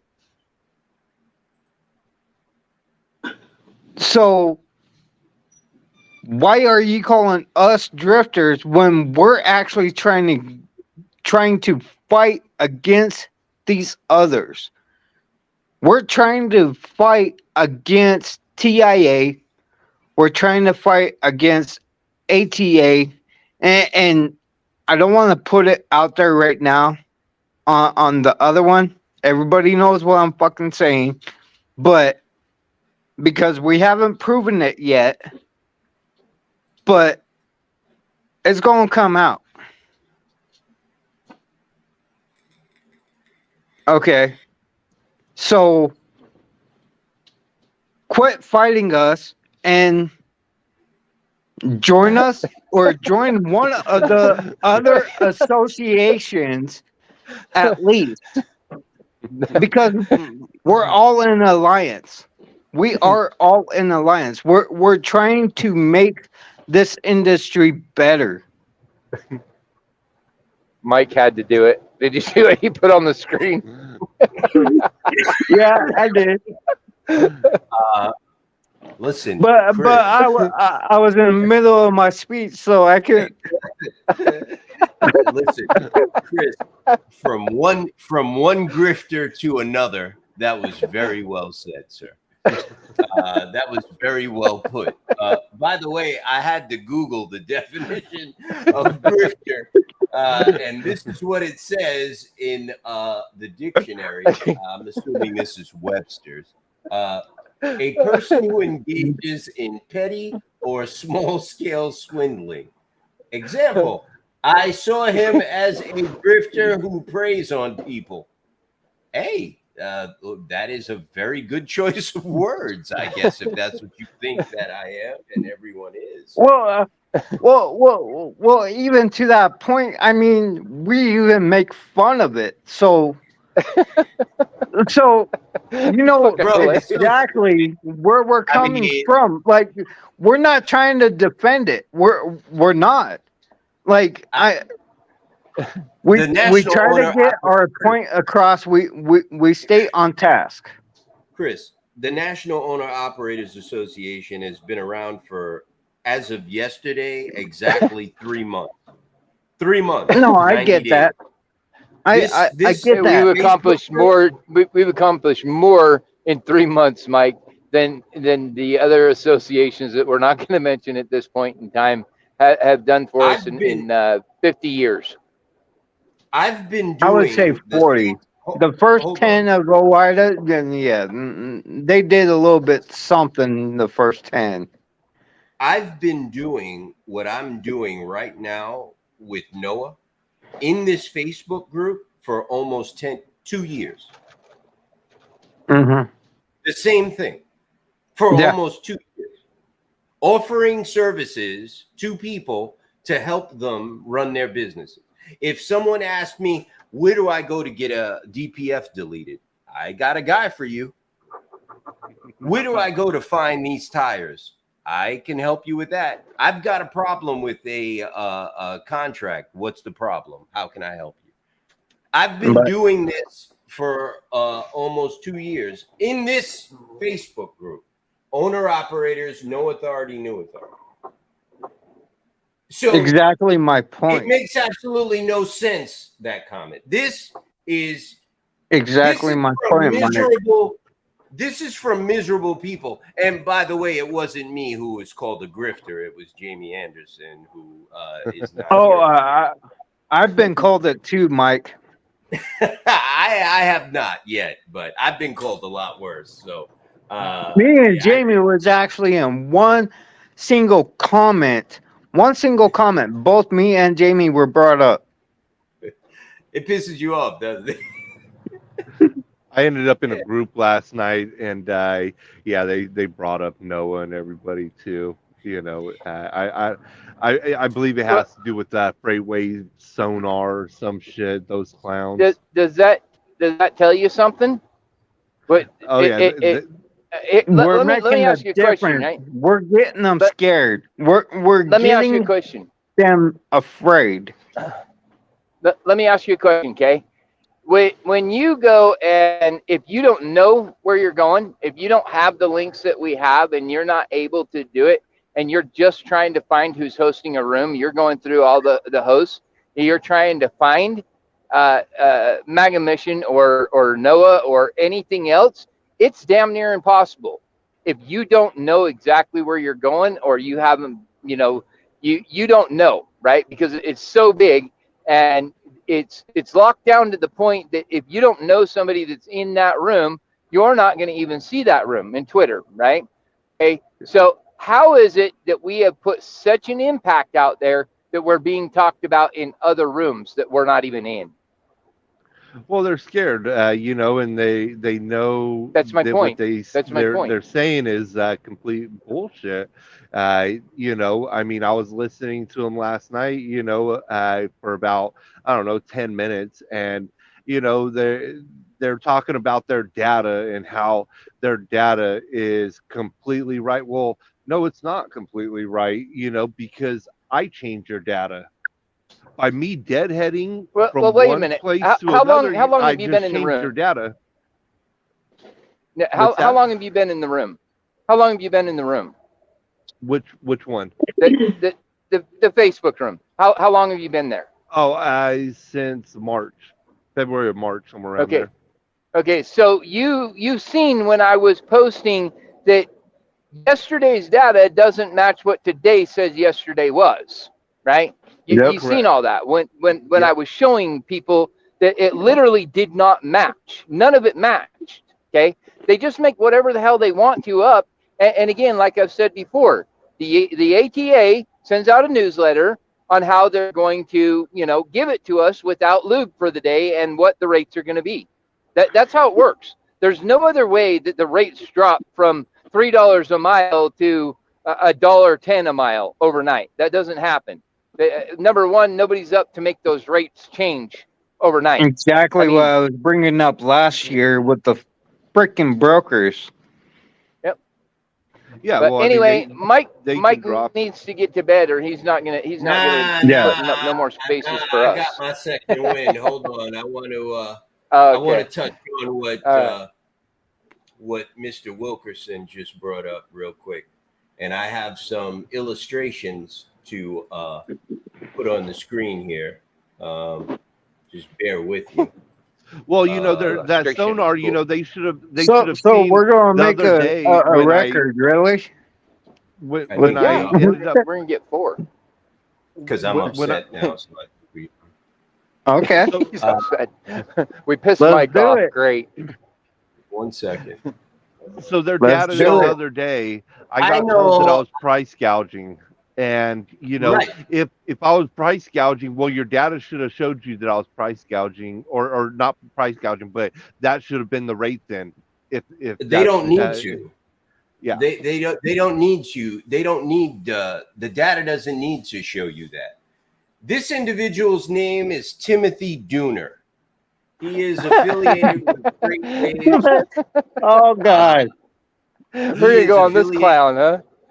He's affiliated with Freight Waves, and he interviewed Omar Singh about a year ago in 2022, spring 2022, and he says that Omar Singh is a great guy, and he didn't know who I was or who WM On Time Trucking was, and he threw our reviews up or whatever from brokers, double brokers that didn't like us or whatever, and we exposed them. And he basically was pissed off that I had the audacity to say anything about his interview with Omar Singh. This individual's name is Timothy Dooner. He's a piece of shit. He's got 13,000 low-life followers on Twitter. They're all brokers, basically. He has zero trucking experience. Zero trucking experience. He is affiliated with Freight Waves. He's on this show, What the Truck or whatever. It's just a whole bunch of marketing BS. This is Timothy Dooner's resume. He's part of Freight Waves. I just said that, bro. He started in 2000. This is from LinkedIn. 2000, he worked for a company called Cleopatra Records for 2 years and 3 months. He moved up from there to marketing and media consultant, self-employed. I guess that means sitting at home on his mother's couch, drinking a beer, getting yelled at, asked, when are you going to get out of here and get a job? He goes and moves on to Reebok Air and Ocean Imports at FedEx Supply Chain. So he was working at FedEx and this guy gets around. California, Hollywood, Massachusetts. Then he goes to be a senior drawback specialist, FedEx Supply Chain, from 2008 to 2011, 3 years. Then he goes to become a customs consultant at Talbot's for less than a year. I guess they fired him. Van Grift customs broker at Van Grift Forwarding Company, Inc., for 1 year. This guy doesn't stay places too long. Let's go through the rest of this. It's interesting. He told me Omar Singh had an interesting story. That's what he said to me in the Twitter post. He said I was a lowlife and Omar Singh had an interesting story. It is an interesting story on how he fucked over so many carriers. Right. Account executive at A&N Dingy or whatever the fuck. Director of business development at Ocean Air. content development. I guess this is his company. Do Media Brands. What do you think? Is that a real company? Yeah, whatever. Who cares? Director Media of Brands? Sounds familiar, but Director of Marketing, Freight Plus. He was only there for 1 year. Host, producer of Freight Waves Radio on Road Dog Trucking, XM contract, 1 year, 10 months. I don't know. Anybody ever listen to that shit? Nope. I don't fucking know. I don't know. I don't listen to Yeah. XM radio. Anyway, his skills. This is interesting. Social influence, content marketing, content production, logistics, supply chain, intermodal logistics, startups, 3PL, freight, ocean freight. He actually had the motherfucking audacity to put trucking in here. Can you believe that? yeah, and I knew that's where you were going because I seen the post Marketing. on it. Social media, audio editing, blogging, public speaking, podcasting. He is currently the producer, host, and producer of What the Truck. I've never seen this shit. I don't even know what it is. It sounds like bullshit. And he's a creative audio director, advisory board for the digital marketing program, University of Tennessee, Knoxville. So, Timothy, this is the guy that was probably hosting that Twitter space that you were in last night. It's him, Kevin Rutherford, and a whole bunch of these other chimps from Freight Waves. They have absolutely no trucking experience. They've never owned a truck. This clown's resume doesn't give you any indication that he has any fucking clue what a truck driver does. He's a piece of fucking shit. Sounds like he fucking moves around a lot. I mean, he's getting around more than these lot lizards are. I tell you that. I'll tell you, listen, I'll tell you the most pathetic part of his life. He's got 13,000 fucking followers, bro. 13,000 followers, man. That is sad. And if any of them are truck drivers, I hope they question their fucking life choices. Yeah. I really do. I believe that they think that, you know, getting behind or getting in the cab of one of these self-driving trucks qualifies them as a truck driver, which it doesn't, of course. But No, I'm pretty sure they think that cutting a truck off it qualifies them as a truck driver. Fucking do it all the damn time. Did it to me 3 times today. Motherfucking motorcycle cut me off twice, the same one, within a 5-minute period. Hey, that was Timothy Dooner on his fucking moped. 2 months ago, Kevin Rutherford, he's a partner with this fucking whatever you want to call it. He's another joke. This chimp right here. 2 months ago, Kevin Rutherford puts a post in Twitter. Twitter is the breeding ground for fucking morons. 2 months ago, Kevin Rutherford puts a post on Twitter. I'm tired, so I'm cursing. I'm sorry. And he says in this post, to any owner operator out there that wants to make money, I'll help you. He says, all you need to do is find loads that pay $3 a mile or more, and you will make a profit, and I'll teach you how to do it. Wow, he's a damn genius.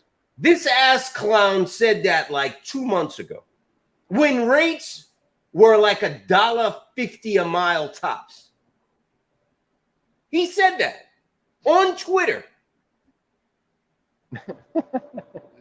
And these are the people, Yo, Kevin Rutherford has about, I think, 11,000 followers on Twitter.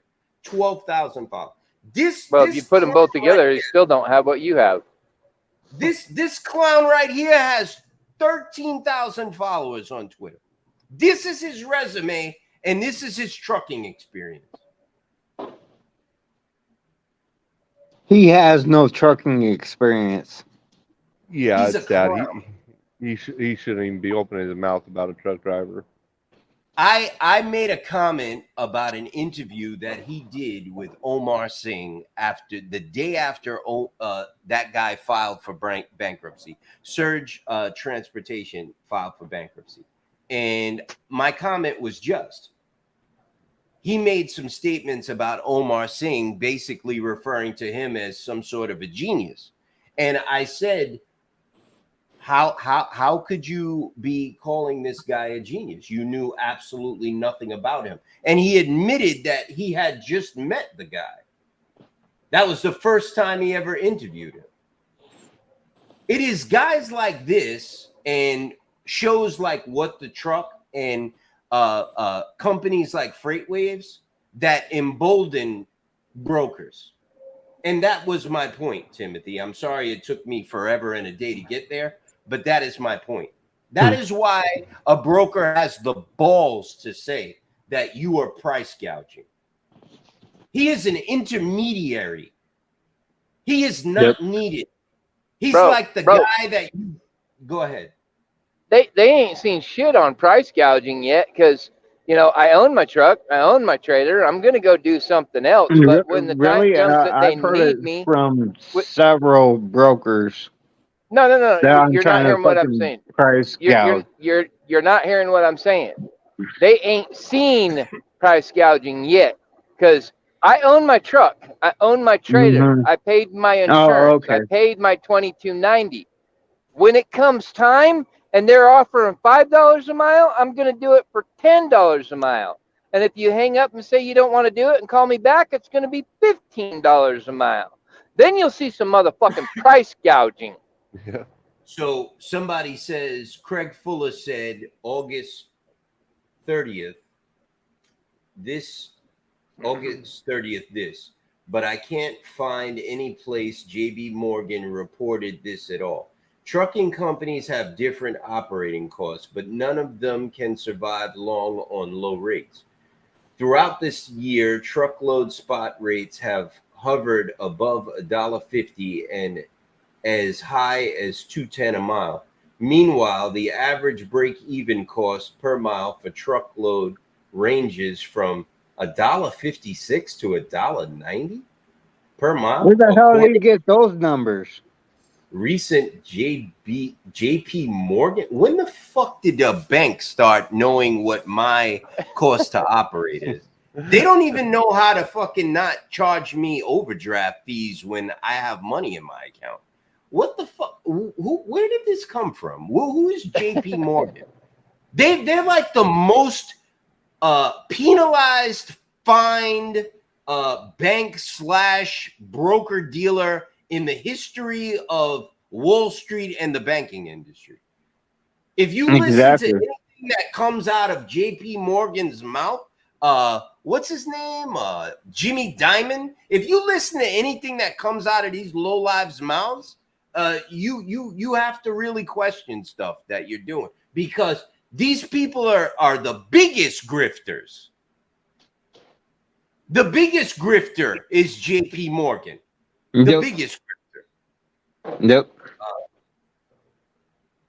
Full of crap. Yeah, I know it's full of crap. Exactly. And I appreciate you. I can't stand JP Morgan and a lot of these other big banks. And I really do truly feel that it was a mistake repealing Glass-Steagall, and I believe that banks and broker dealers are supposed to stay separate. That was what led up to the almost second depression in 2007 or 2008 or whatever. And banks and brokers are evil. And and when I say brokers, I mean stockbrokers, the financial industry. It's one thing that the transportation industry can learn a lesson from. It's Wall Street and what money does to people and companies. And that's exactly what you're seeing right now in the transportation industry on the general freight side. And I'm going to park that right there and get off my soapbox. I believe we broke our record tonight. It's almost 4 hours. We did break our record. Yeah, I Just don't even like know I what. told you, Nick. No, I feel like crushed Fidel our Castro. record. Hey, I feel like Fidel Castro in Cuba. I won't shut up while all the people are out there sleeping, and he's still at the podium giving a speech for 3 days, forcing them to listen to it. All right. Look, final words, and we'll pack it up, man. We're waiting on you with the final word. Well, my final word is, you know what? Thanks to everyone for being here. Albert Hershaw, Texas Trucker, Jamie Anderson, you, Chris, you, Tim Wilkerson. Thank you for being here. Come back anytime. ADD, Mike, my boy, from fuck, Mike, where are you from again? Utah. My boy from the Boot State, Utah. And No, everyone the out boot state is Idaho. Yeah, that's Chris. What's I'm your the fault? Beehive. All right, The you're not Beehive, my bro. boy. Beehive suck, Okay. and I like boots. So Chris, my boy, my right hand co-host, Chris Bennick, my Ed McMahon. Yo, thank you, man. Most importantly, yo, everybody have a good weekend, man. It's a long weekend. Try to relax, get something to eat, take care of yourself, spend time with your family if you can. If you're on the road, stay safe. And remember, you're not out there alone. We're out there with you, and we love you and appreciate you. And, sign up to NOAA if you can. If you can't, that's fine. We still appreciate your support and love. The website is somewhere. There it is right there. Also, remember, the National Owner Operators Association fuel card is dropping next Tuesday. You can grab that fuel card on our website, and it'll be available at other places. I don't know where exactly right now, but it'll definitely be available on our website. Once you get the fuel card, you're automatically signed up to two things. The tire program, which is going to save you 53% on tires up to, and the nationwide preventative maintenance program. So it's a decent fuel card. I'll have all the numbers for you next week. And definitely consider that. Let's shut this one down. Yep. Mike, that didn't have anything like Sap Brothers or anything on there. Is that going to be available like Sap Brothers and PWI and some of the mom and pops, or is that like major truck stops only? All of the mom and pops, brother. Good deal. But you'll be able to contact them directly. That's the good thing about this fuel card. You don't need to send me an email, call me, or anything. The people that we have joined forces with to provide this fuel card are managing this fuel card from top to bottom. So Nice.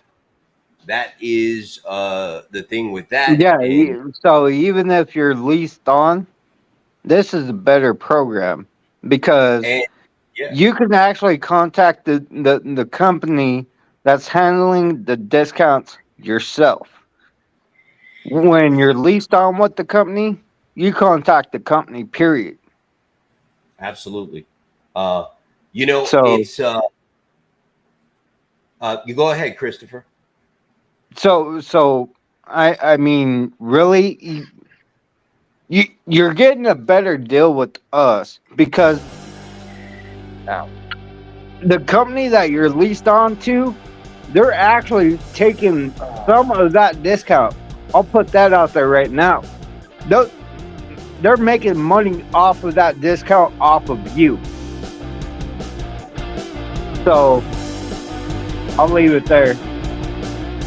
Have a Good night, Mike. everybody. Good night, Chris. Good Yeah. night, Yeah. Tim Steve. Good night, Chris. everyone. Tim. Chris, that's like when you accept your award at the Oscars and you're taking the mic too long and they got to get you off the stage. I got to start playing that music, bro. I thought it was the ending cue. It's exactly what it come on, was. man. That's exactly what he was doing. It's 4 But- hours, man. Come on. No, check Yeah, it I out, Mike. know. We got to get the It's bell. fun, We got to Mike. get the bell. Ding, ding, ding, ding. We're done. Seriously. Yeah, that's what we're gonna do, man. That's what we're gonna do. All right, You're fellas. good, Good night, Mike. You're Hey, good, Mike. You guys have a good weekend, man. Yep. Tim, do the same. good to see you. Finally glad you came up. Oh yeah, thank you. I appreciate it. Tim, thank you. Mike, be safe, brother. Yeah. All right, fellas. Y'all take Well, it easy. are Chris, we? take it- Are we? We're out till Tuesday, right? Absolutely. Okay. All All right. right. All right, Tim. Thank you. All right. Yep. Take care, Mike. Okay, everybody. That's the show. Thank you for joining us.